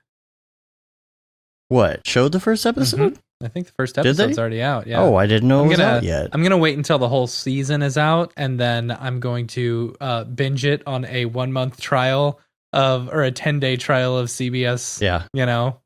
Yeah, that's how I did Discovery. Discovery season 1.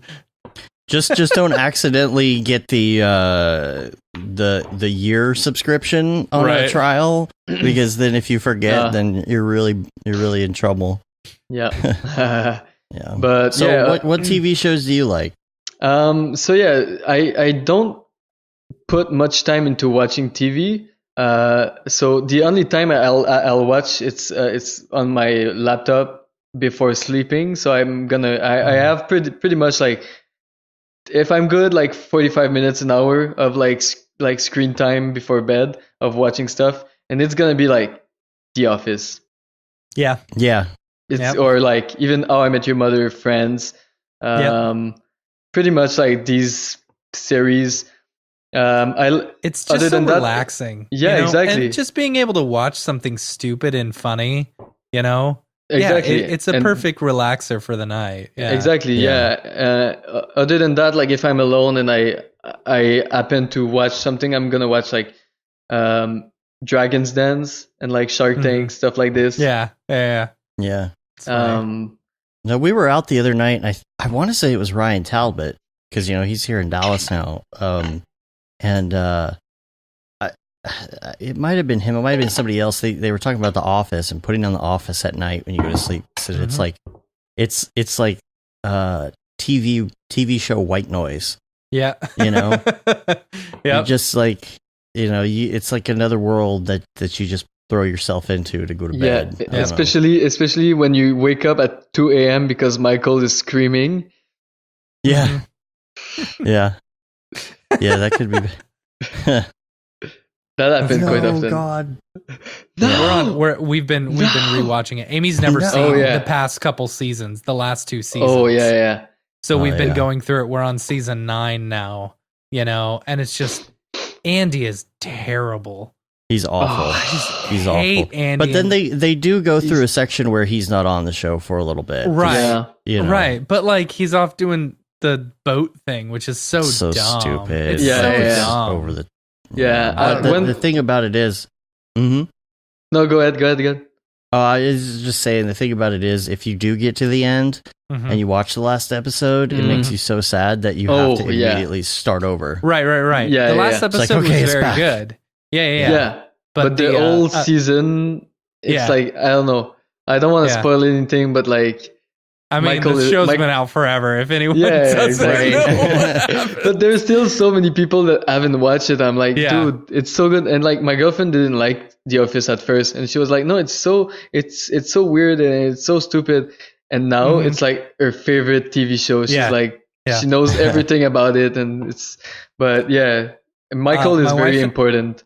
My wife and I have been listening to Office Ladies, the podcast.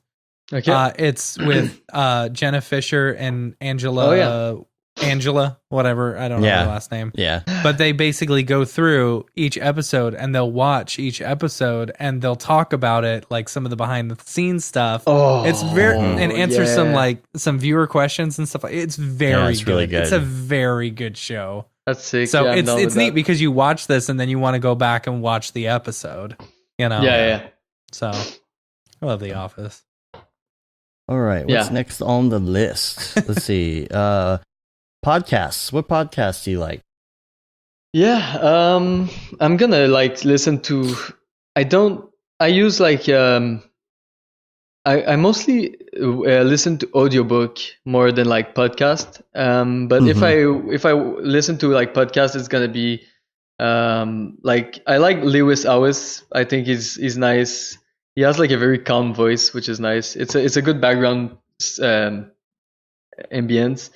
But I'm mostly listening to like health finance podcast, but I don't have like any name that I'm like, okay, I'm gonna go like Joe Rogan. I'm going to Joe Rogan. I'm not a. I used to hate Joe Rogan. I kind of start to like him a little bit more because like I have like a plant-based diet. I don't like to use the word vegan because I think it's a very bad word to use nowadays because there is like some vegans are like extremes and they do like stupid shit, like they're gonna fuck up a restaurant because they sell meat and stuff like this. And I don't think that's the right way. If you want to help people eat less meat, that's not the right way to do it. You're just gonna make it worse because humans' egos have like, if you don't tell me to do something, I'll do it even more. So anyway, and they did like did you guys watch the movie on Netflix, the documentary Game Changer? I don't think so. Okay, I don't think so. You guys have to watch this. It's about like plant-based diet, and but it's all made with scientific facts. And Joe Rogan did with Chris. I don't remember. No, wait. No. It's Chris something. Chris Fazer. Okay. Joe Rogan.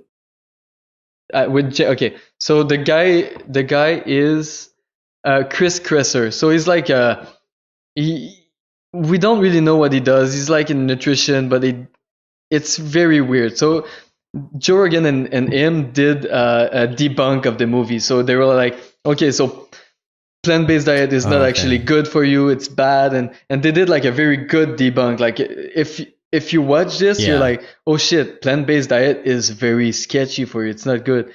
But what I liked is Joe Rogan invited James Wilkes, who's the creator of Game Changer, to debate on Chris Kresser's facts and scientific facts that Chris Kresser when he bashed the movie. And what's interesting is there's Joe Rogan, Chris Kresser, that is the anti-vegan guy, and James Wilkes, which is the Game Changer, which is a plant-based MMA fighter. And you just have James Wilkes fucking crushing the Chris heads like with scientific facts, and you just have like Chris Kresser is just like yes, you're right, the whole time he's like, oh yeah, you were right. You were right. For like 3 hours 42 minutes, you just have like this could be on Pornhub and like James Wilkes. Anyway, you know where I'm going with that title. But yeah, it's that was very interesting, and that's why I like Joe Rogan now, because he's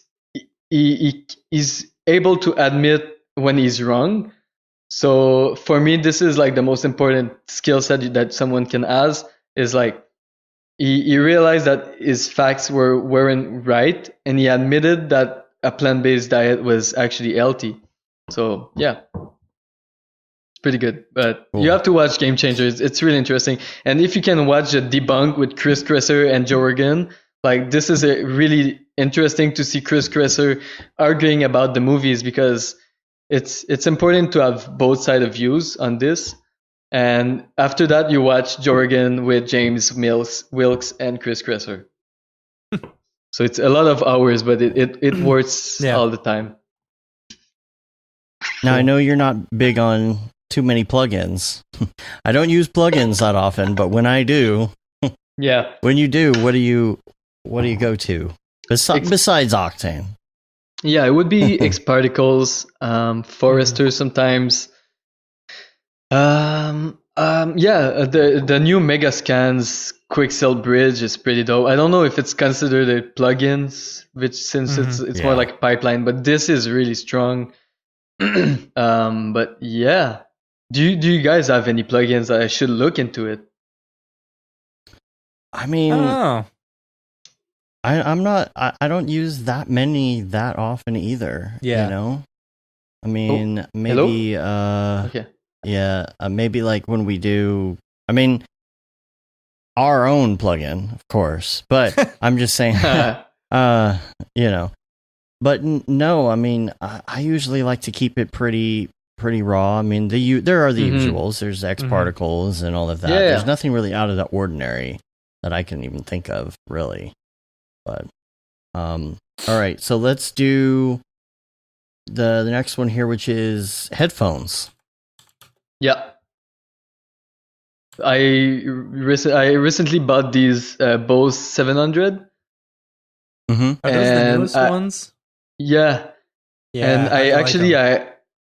I don't like them at all because it Oh, no. makes me want to puke. Like the noise canceling, that makes me feel so bad. That makes me feel so Yeah. weird. And I have like a pair of Audio Technica, which is with wire, and I love them so much.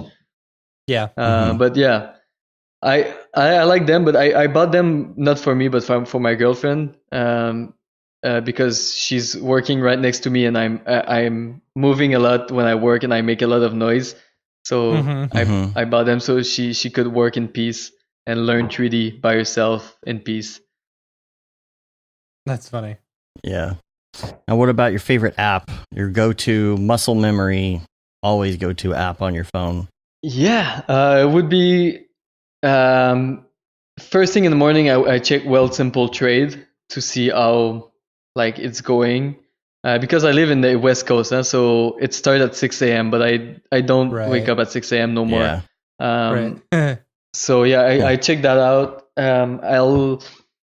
I'll go check my email. So Gmail. I use Instagram for sure. It depends if I'm on my phone or my iPad. But like I use Kindle and Audible. Yeah, that's pretty much like my go-to application I use. I don't play any video games. I'm kind of boring with that. Yeah. I used to play a lot of video games, and I was doing Major League when I was younger. But when I developed my anxiety, it was during that time I was playing video games. So my brain associate video games with anxiety, so I can't play any video games no more. Makes sense. So Gotcha. I just have to rewire my brain, but it's really hard with this one. I don't know why. But yeah, I'd like to use Twitter more. Yeah. No, you don't. Yeah. Twitter sucks. There's just a bunch of angry people on Twitter. Yeah. I don't really use Facebook. I don't really like using Facebook. What I use like Google Chrome all the time to like search stuff, but there's no like. Yeah, I'd say Well Simple Trade is like my go-to every morning, and Instagram for sure. Cool. Well, the hard one, the most difficult one for most people, is your favorite life hack. Yeah, journaling. Yeah. Journaling So is the easy most. for you then, yeah. It's the most powerful tool that someone can have, is to write down their goals and write down their feeling. It's so powerful.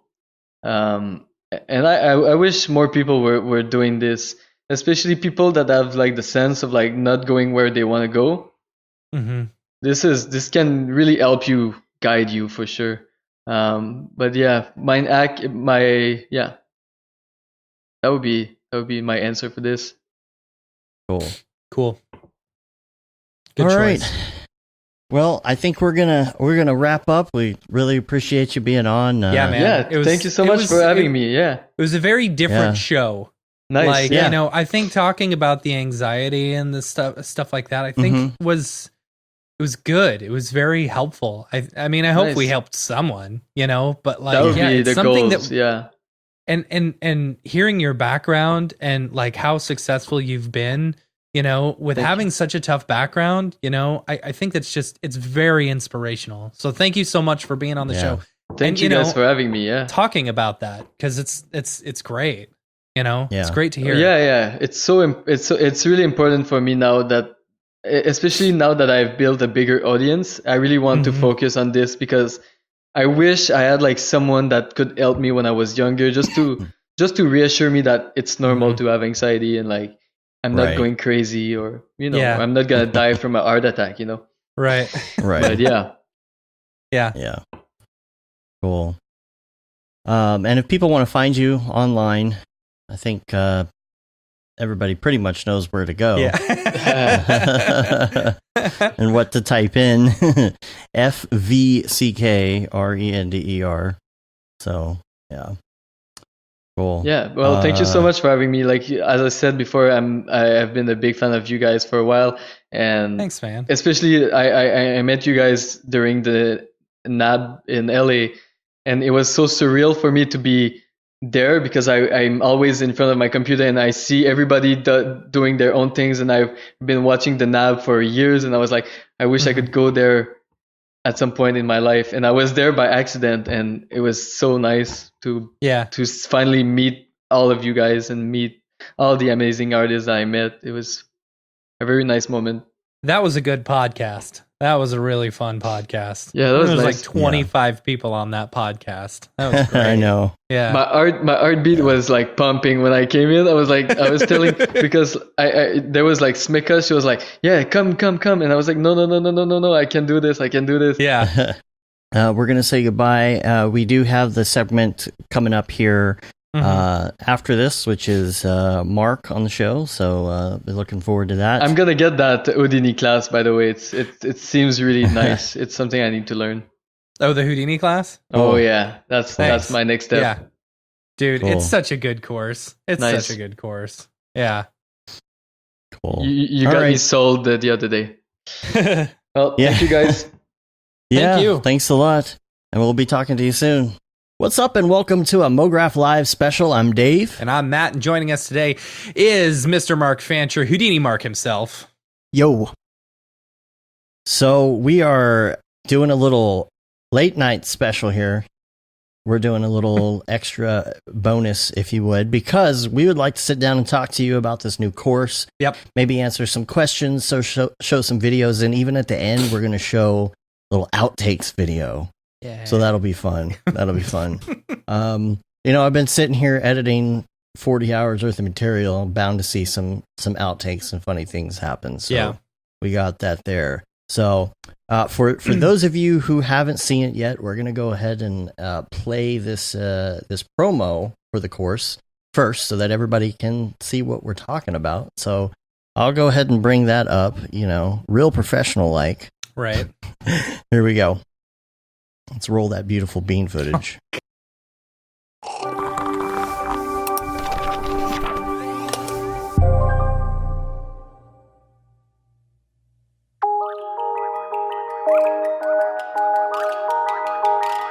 I'm going to start this whole thing off with 3 bold words. Houdini is easy.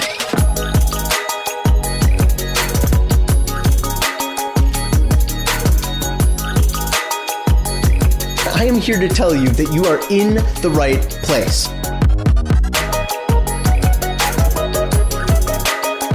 Stay tuned.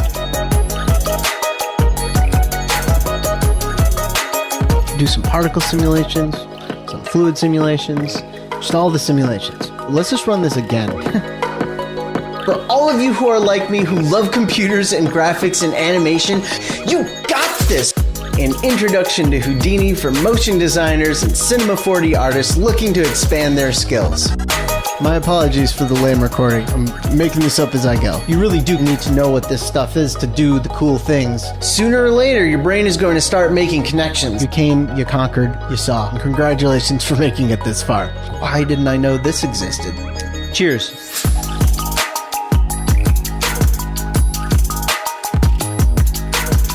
I'm proud of you, and I'm a little bit emotional now, I'm not gonna lie. Stop being afraid of Houdini! Without further ado, let's let the learning begin.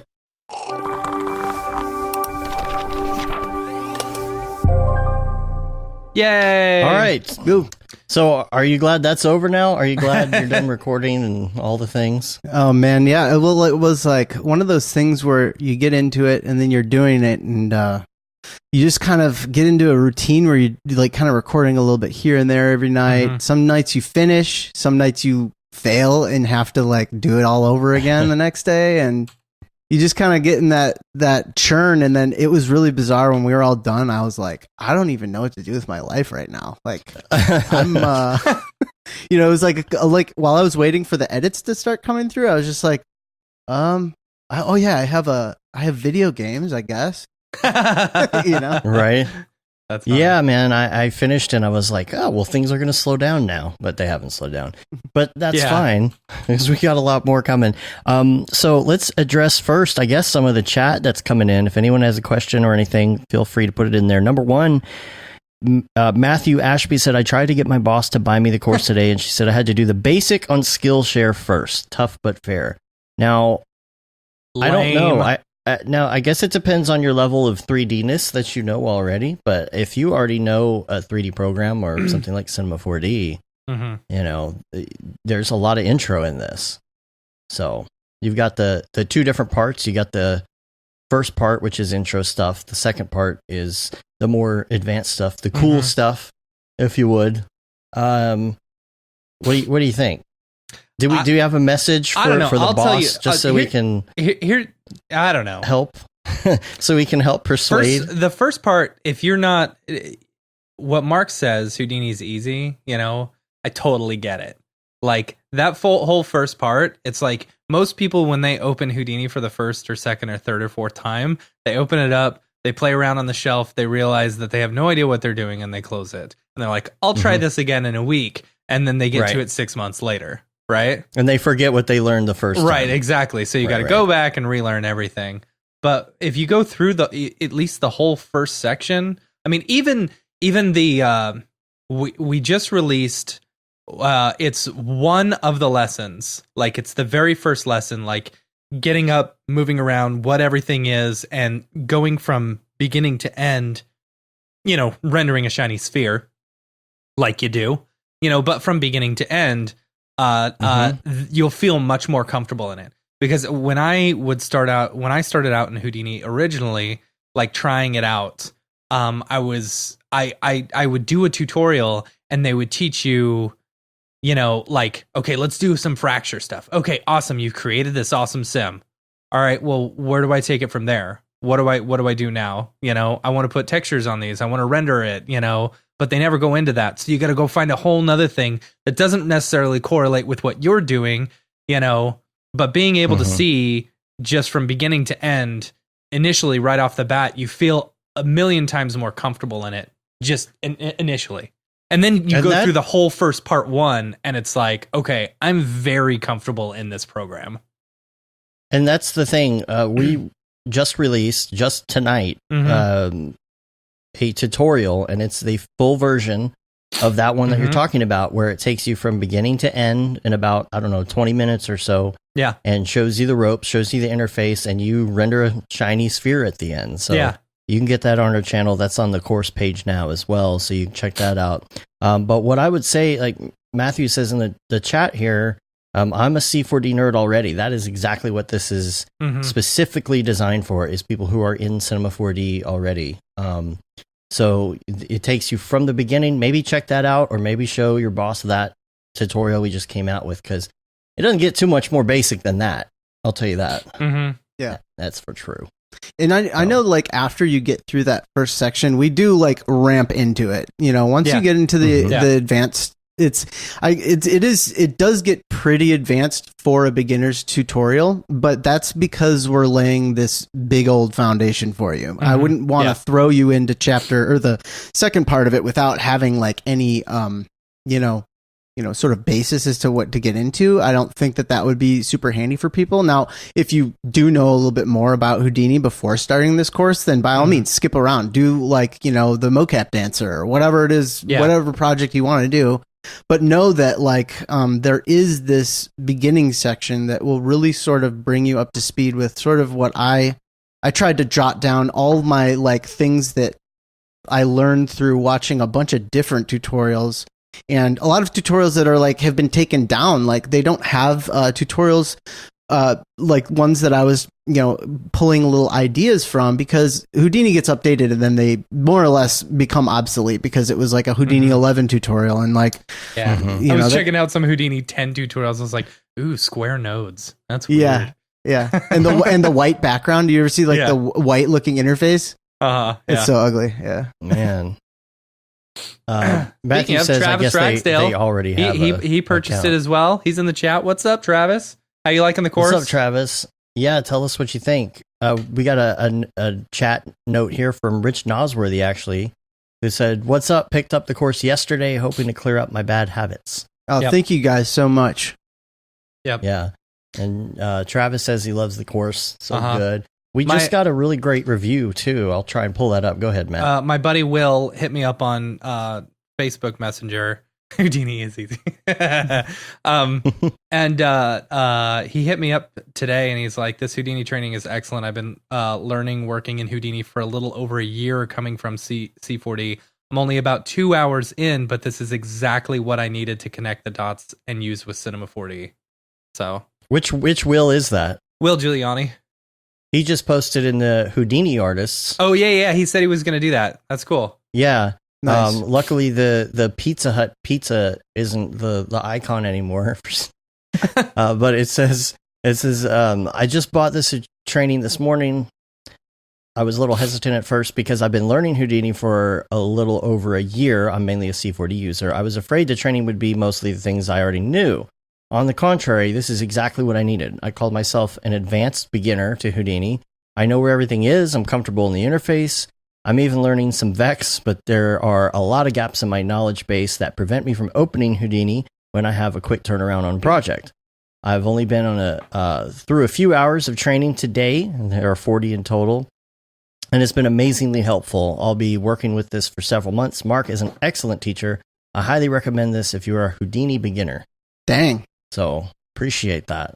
Much appreciated. Yeah, very much. And that's the thing. You got to be able to jump in, and it takes so long as somebody who maybe is really good at Cinema 4D. It takes so long to get into Houdini and have it do something when you're like in a rush to get a project. You're like, this would be great for Houdini. The problem is I don't know enough about Houdini yet to like do it, and I got a client waiting for me, so I'm just gonna have to do it the old way. Yeah, Yeah. Matthew Ashby, he asked, is there a minimum level of Houdini needed to follow the course? You can do it in any version. We supply files.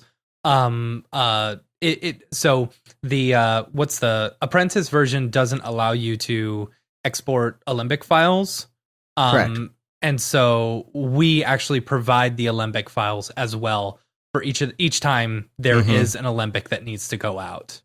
So you should be able to follow along. Also, any of the Redshift stuff, if you've got Redshift in C4D, that's fine, because I don't know if we do a lot of Redshift stuff in. I think there's only Houdini, one Redshift thing in Houdini, but it's showing you the difference between what built-in and Redshift. We do cover a little bit of like the mantra render and the Redshift rendering in Houdini, but then also a lot of the workflow is with getting particles out.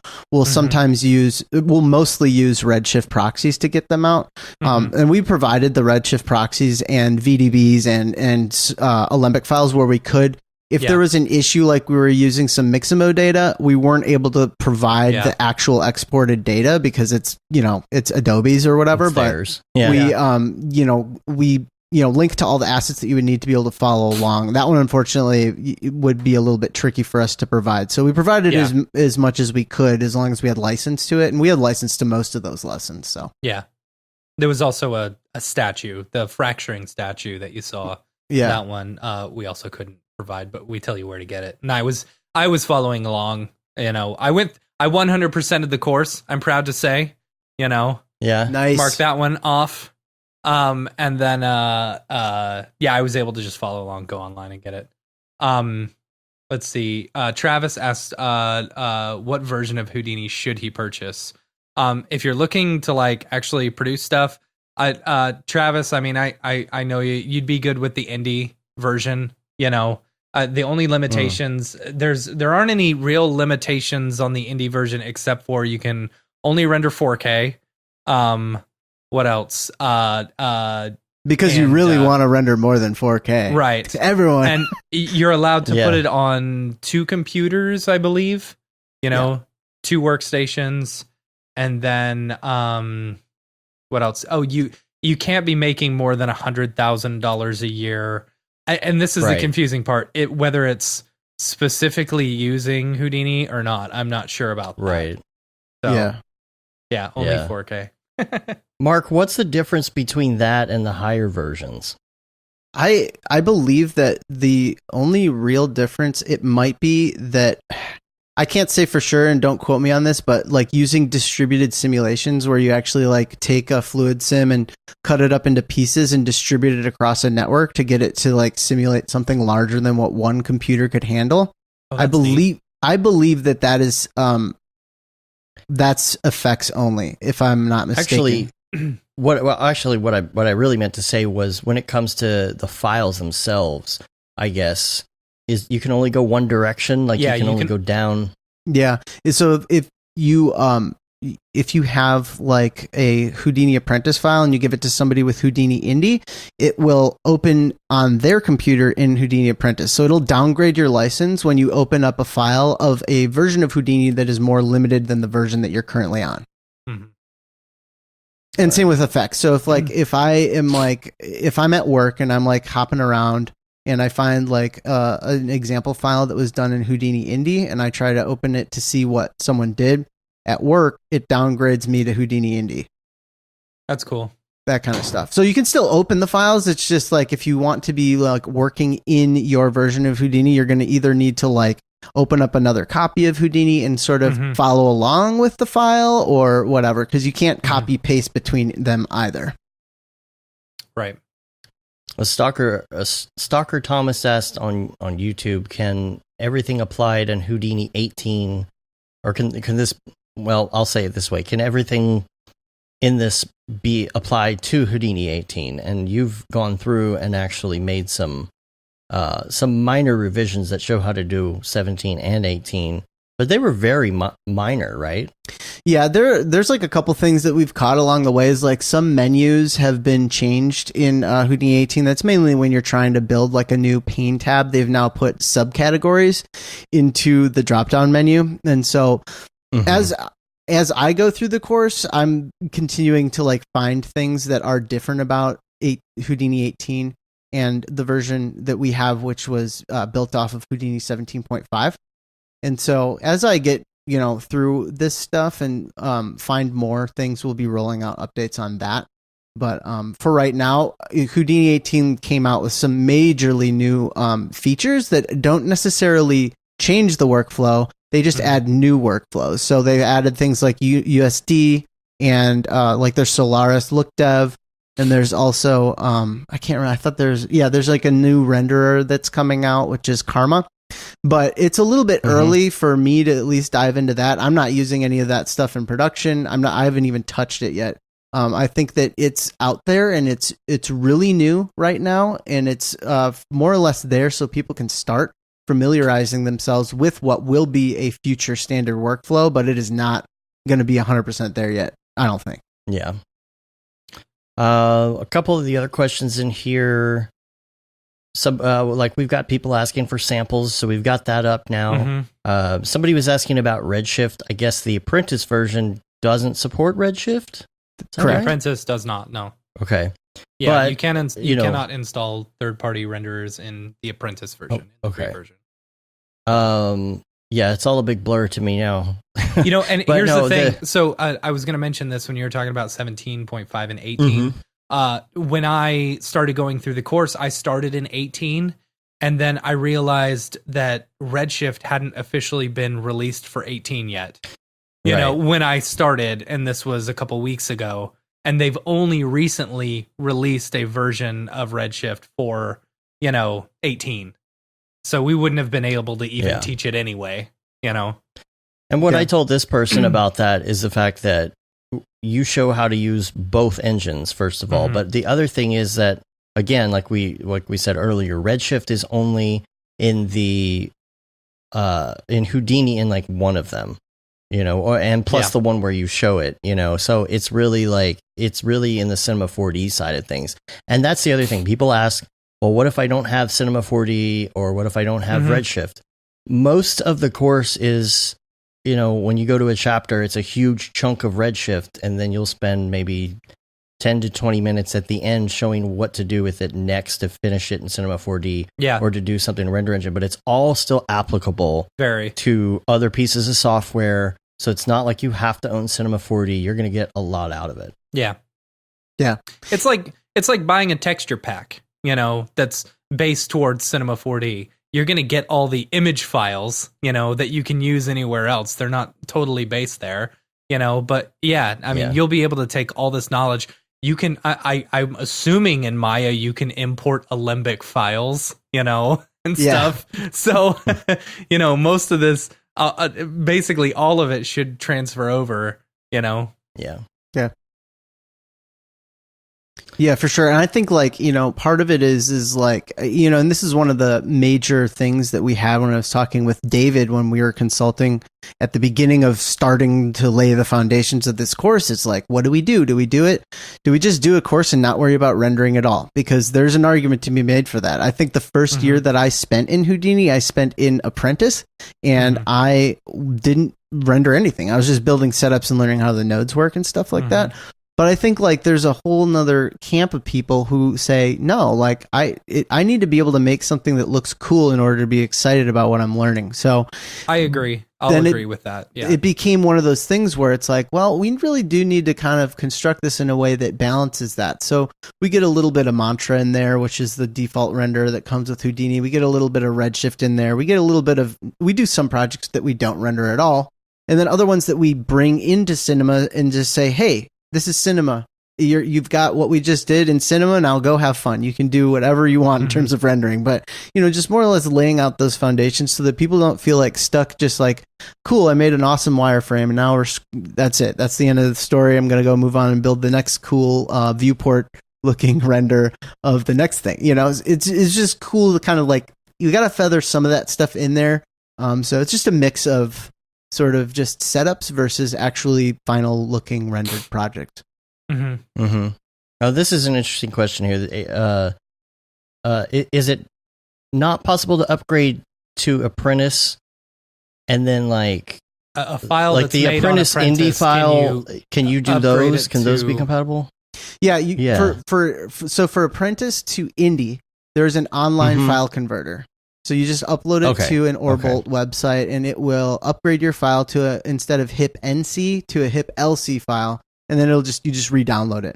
To go now from indie to effects, that would be a side effects project that you would basically you'd hit up your salesperson at Side Effects and say, cool, thanks, I just bought Houdini effects. I've got a whole library full of Houdini indie files or Apprentice files or whatever that I've been using throughout the years, and I'd like to upgrade them, and they will do that for you.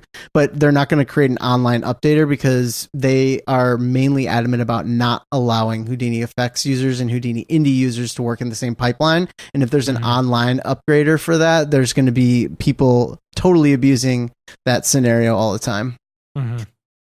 That was from REN.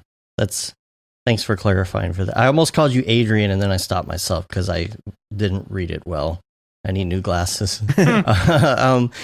So no, that's good to know, because I feel like most of the people who do this are going to probably start with the free version, and then they're probably just going to move up. One See, that was notch. me. I started out in Apprentice because I wanted to see if everything would work in Apprentice. Then I was like, you know what? I'll just get indie. It's so cheap, and I already owned Redshift. So what was it? $270 for a year of Houdini? Yeah, that's and really it's good. $400 for 2 years. That's awesome. Cody Clack in the chat asked, in the Vellum section, are cloth sims covered? Yes, they are. Mark goes through 3. It's cool. He goes through. I really like the way you did this.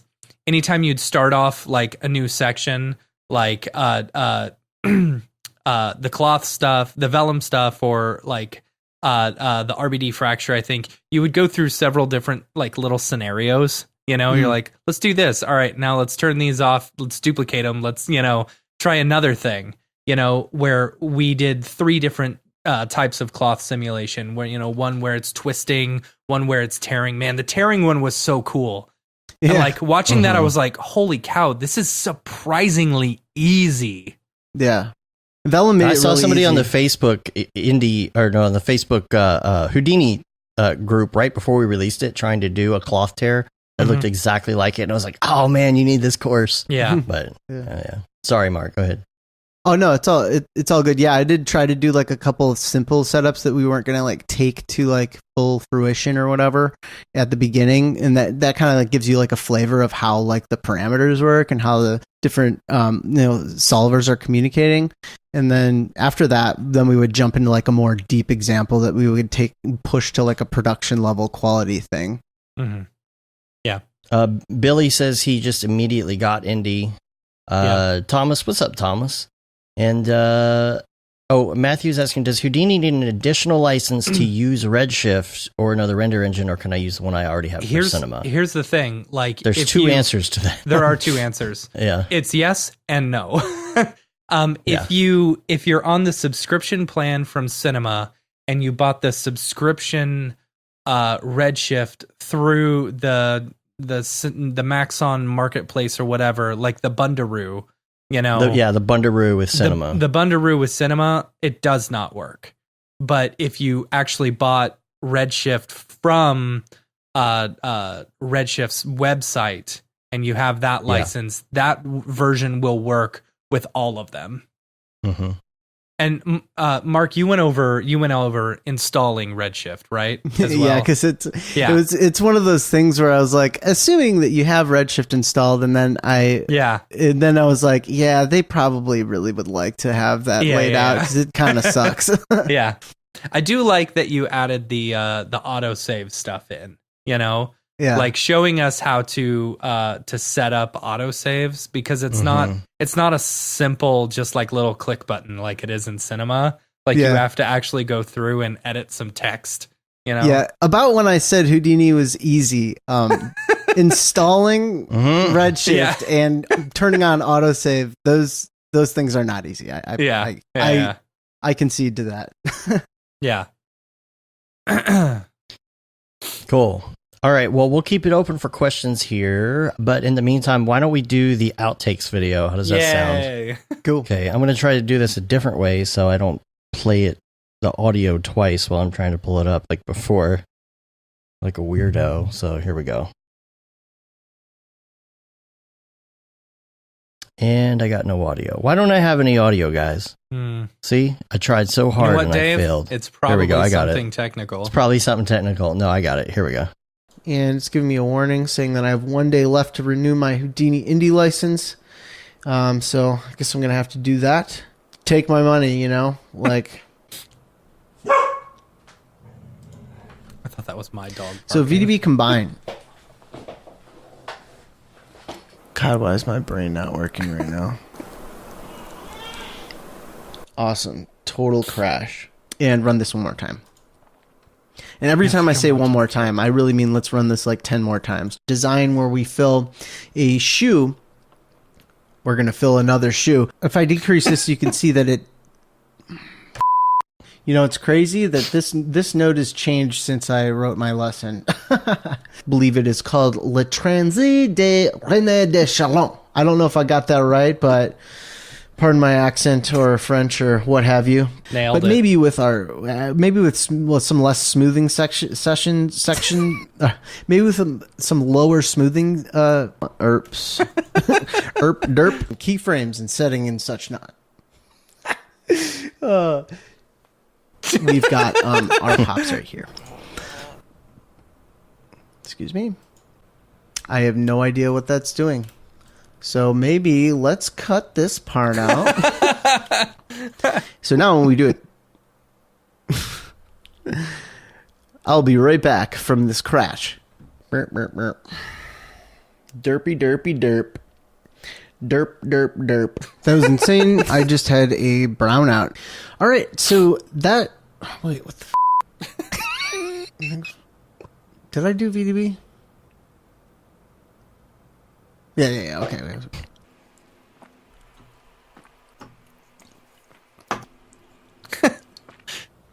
Cheers. So decreasing that pulse duration to something like 0.1 is going to cause it to frenetically, or I don't even know what the word is. Frantically. Does not scale. It scales. Okay. Float vector or float. A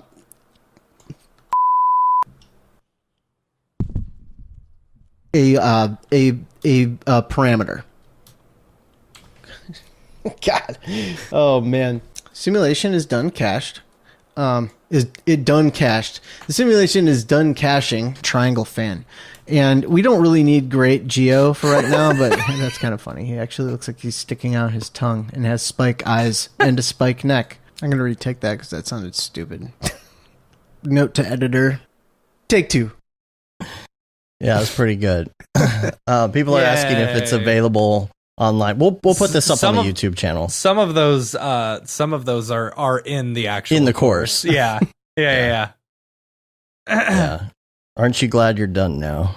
It's really funny. I actually did have a brownout while I was recording. It like my monitor turned off, but my computer stayed on. Everything in the house clicked. One of my recordings stopped. It was the weirdest thing ever, and I was like, okay, is it still? It was like still recording partially. It was so weird. It was like the weirdest thing ever. That's funny. No. Yeah. What are the stats? How much raw footage was there? 47 hours. Oh gosh, I don't even know if I ever looked. I don't even know how. We ended up with 40 hours, but I'm pretty sure it was like 47. Yeah, it was something. It was something up there. How many nights did you record?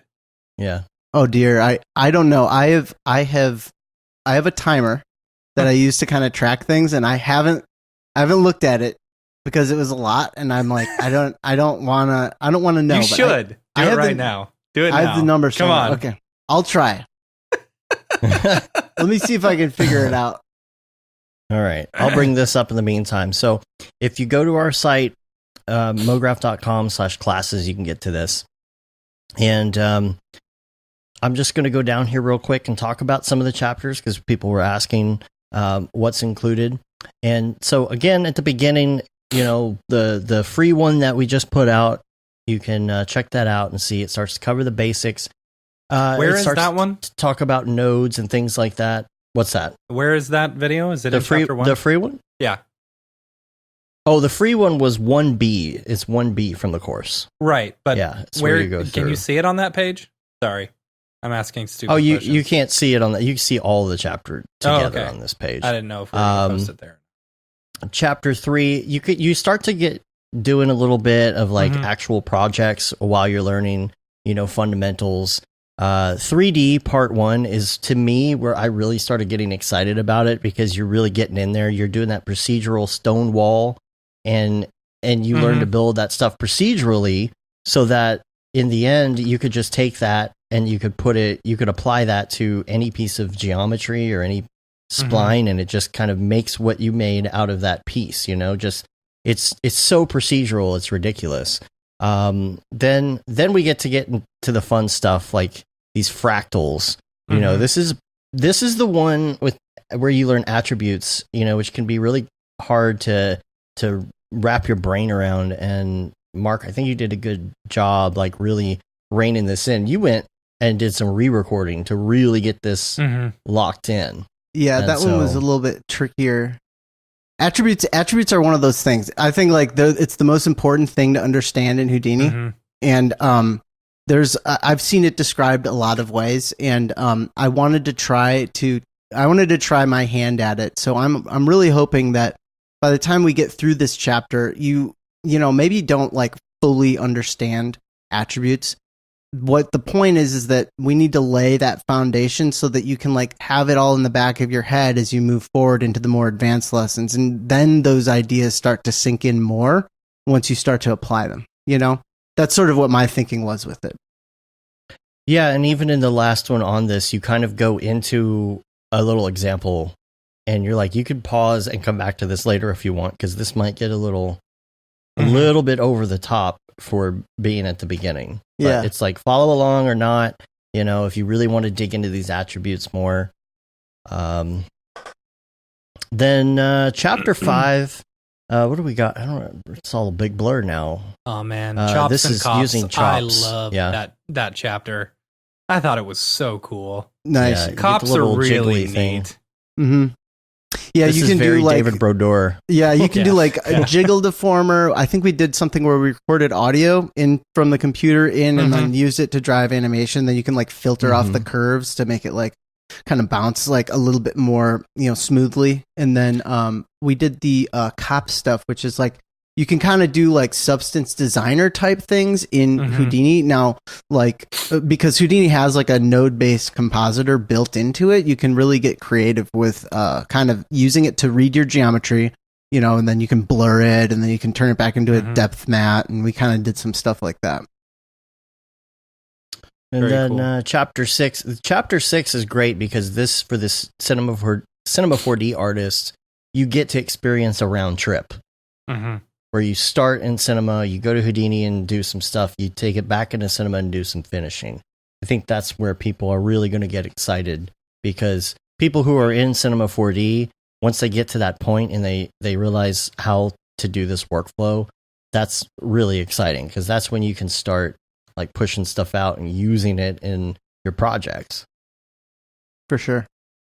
And then chapter 7, this one was really fun, I think, because you showed how to do a lot of little things. That's the thing about this, man. There's all these little tidbits that you put out there, like these little nugs of information that you put in every chapter that are just, it's not necessarily like the main theme of the chapter, but you learn all these things like in chapter 7, when you do dynamics, you show how to do a camera that automatically follows the bulk of these particles by itself with no keyframes. I straight up ripped this, by the way. I followed along project. for the whole course, and we're working on a project right now where they're like, all right, you have free reign to do whatever, just make sure it's, within this. And I was like, well, I'm taking the one that I already did, and I'm just moving it. It's moving the camera. Hell We're yeah, good man. to go. So, There you go. In chapter 8, you did the rigid body dynamics, and you make, this is a very commonly used model. I think I've seen it a couple times recently. It's a free model you can download and like make it explode. If you don't have that model, you show how to do it with someone else or another. No, wait, I'm sorry. I'm thinking of the dancing one. But you can apply this to anything. And then bring in another model and try and explode that, because it's procedural, minimal change. you go over glue constraints as well in that one. Yeah. So. Yes. Chapter 9, this is where you spread the word. This is vellum stuff. Vellum. So this is where we go over the cloth simulations. It's cool. He goes over like three separate ways of doing cloth. You've got the twisting and the tearing. There was one other one I can't remember. I think we're doing like cloth stacking and then like abstract attraction forces in the air that like, you kind of just like target forces to get things to like hover or follow where you want them to go. We also did this. We also did the mocap dancer with the rigids attached to the hairs. So there's like these elastic strands that connect to the wall. Or was that one? This is the cover one right here. I put that for the end. Yeah. Because I couldn't resist not showing the vellum. Or the phloem thing. Yeah. And then you do the one with the shoe with the pyro and that was really cool. Flame, you did some flame in there. Yeah. Towards the end here, we start combining different things that we've learned, like different solvers. So that one would be kind of a combination of particles and volumes. Let's see, 11. Did we lose Mark? No, I'm here. Oh, he's still there. Yeah. Oh, he's still there. You froze I just for a got second. quiet. Sorry. Oh, okay. Good. All right. Let's see. I love this one. Liquids. This one fluids, was flip. super awesome. It made me feel a lot more comfortable in liquids, but I'll tell you what, they're slow to sim. Yeah. I have found. Yeah. But yeah, Those this one's those very liquids cool. get crazy. I think that they are, and I kind of talk about this a little bit in that, but like liquids are the thing that uses every single thing that you've learned in Houdini. Like you've got particle simulations, you've got volumetric simulations, and then they're both talking to one another. And then you've got then when you're done, you have to fluid surface it. So you're dealing with VDBs and meshing, and then attributes, transferring attributes back onto the geo so you can get motion blur, all that stuff. It just sort of is the most complicated thing I think you could do with a sim, as of at least that I can think of right now, besides some of that crazy bread baking stuff that is way beyond that stuff. I have no idea how they're doing that. But in terms of what ships with that'll Houdini be in the currently, next course, right?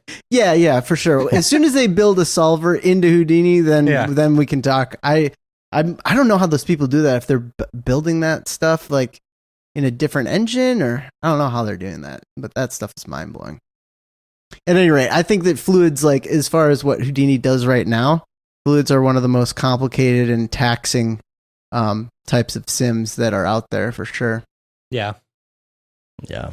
The hard part is like making sure that there's no like jitteriness, and stuff like that. That was something that I ran into doing something myself, not this course. Yeah. But yeah.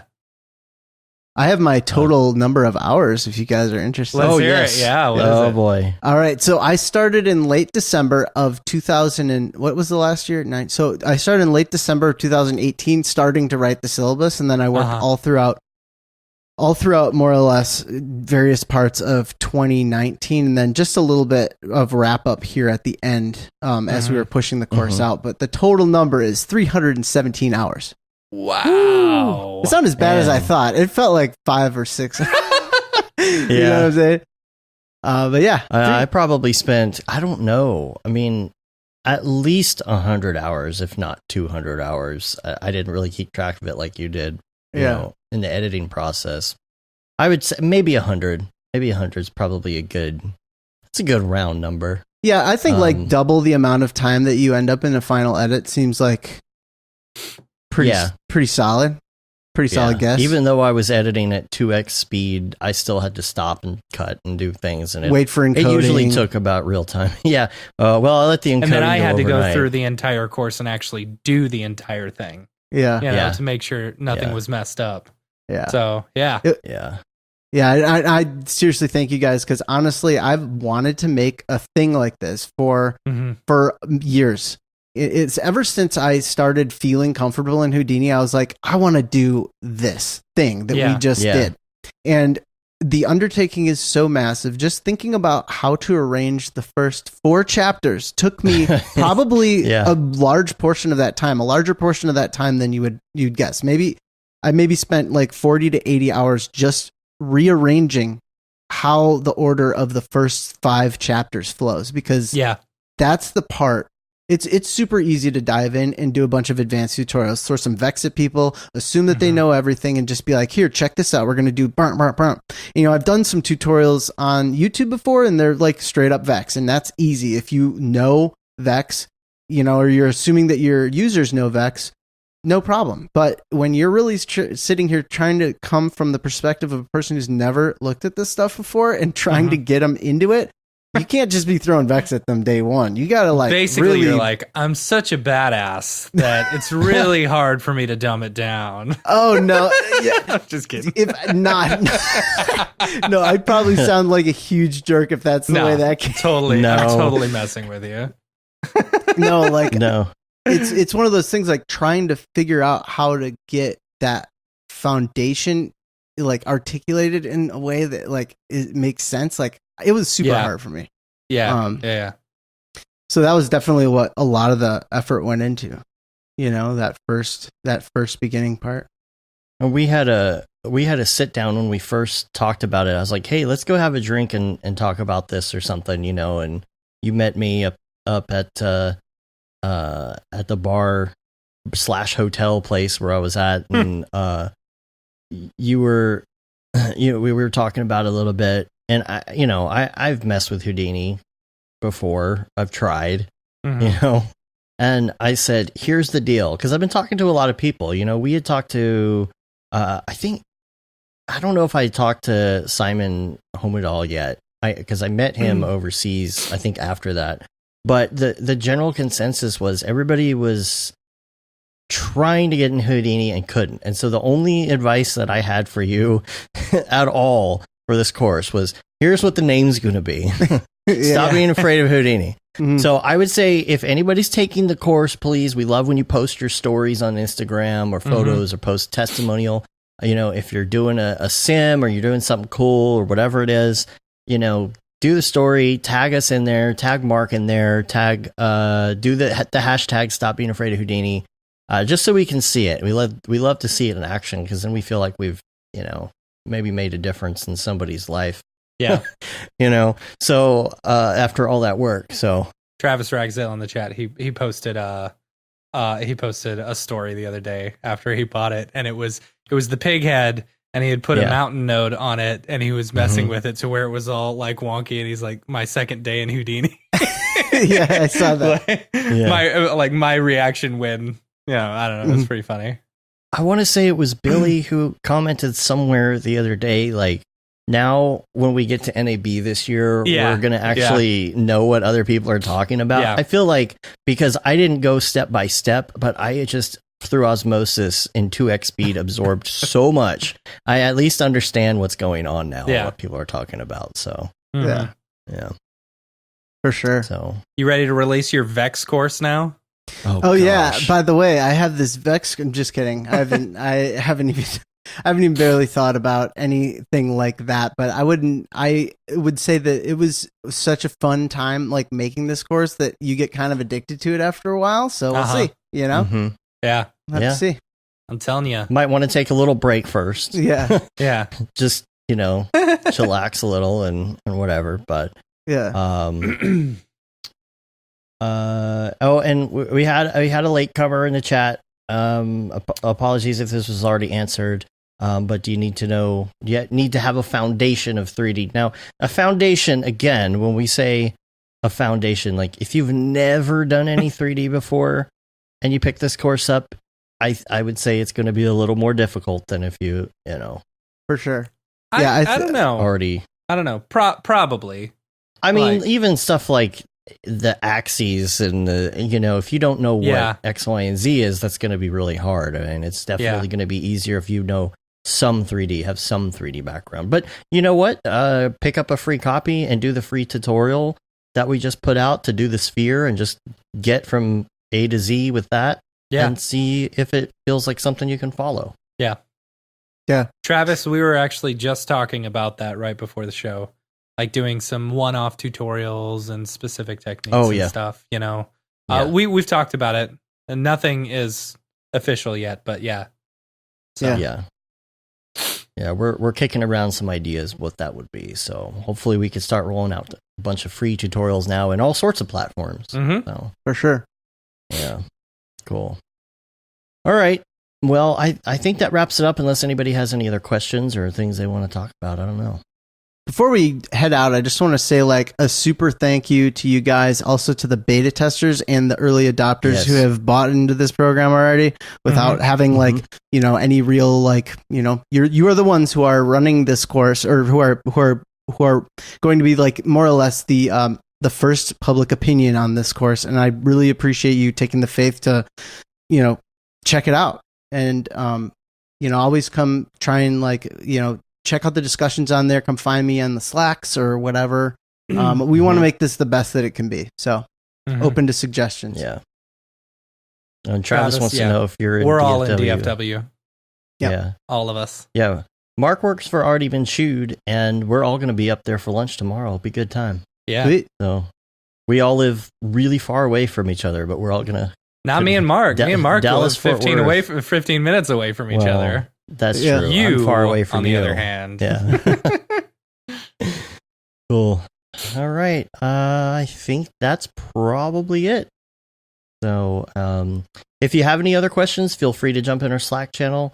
Hit us up on all the things, on Facebook, on Instagram, on YouTube comments. You can find us everywhere. And if you do have questions, again, in the actual course and you're in the course, hit up discussions. Unless you want to try and hit up in the Slack if you're already a member there. Or you can email us. Yeah. Info@mograph.com. You can email us too. Yeah. So many ways to get a hold of us. So yep. So without further ado, let's let the learning begin. Yeah. All right. Well, we're going to get out of here. Thanks for joining us for this Mograph late night special. We hope you enjoyed it. We're going to go to bed. Thanks for checking it out. Yeah. Yeah. All right. Until next time, I'm Dave. I'm Matt. I'm Mark. Have a good one. Later, yo. Later.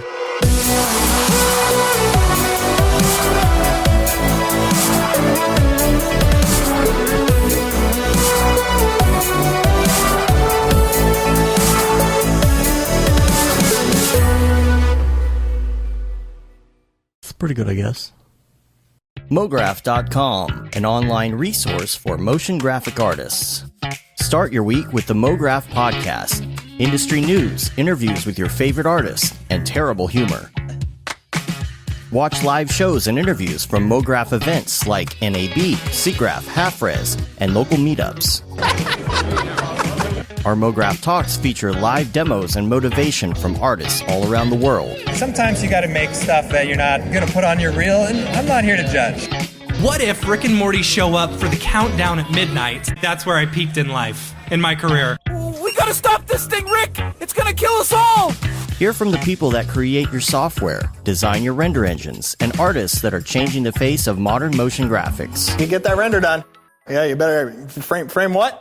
Mograph tutorials and online classes will teach you about Cinema 4D, After Effects, as well as other popular software and render engines. Throw in the HDR Studio, take the render settings, pick the HDR, put in reflection, and gorgeous. Branch into new software. Learn time-saving tips, techniques, workflows, and lessons that'll keep you up to date in the world of motion design. Oh, brother, those are some of my favorite elves. I love projects that scare me. When our art director comes to us and asks for something that I had never done before, man, it gets me pumped. Join the conversation in our live sessions. Check out our plugins, or join the hundreds of daily active users in our Slack channel for technical help, advice, contests, or just to joke around. Real nice banana. Ah, that's so funny. All right. I'm going to live forever. Subscribe today and get the latest updates on our YouTube and other social media channels. Take all your dreams and just do it! We don't care how you get here, folks. Just get here. Subscribe to Mograph.com.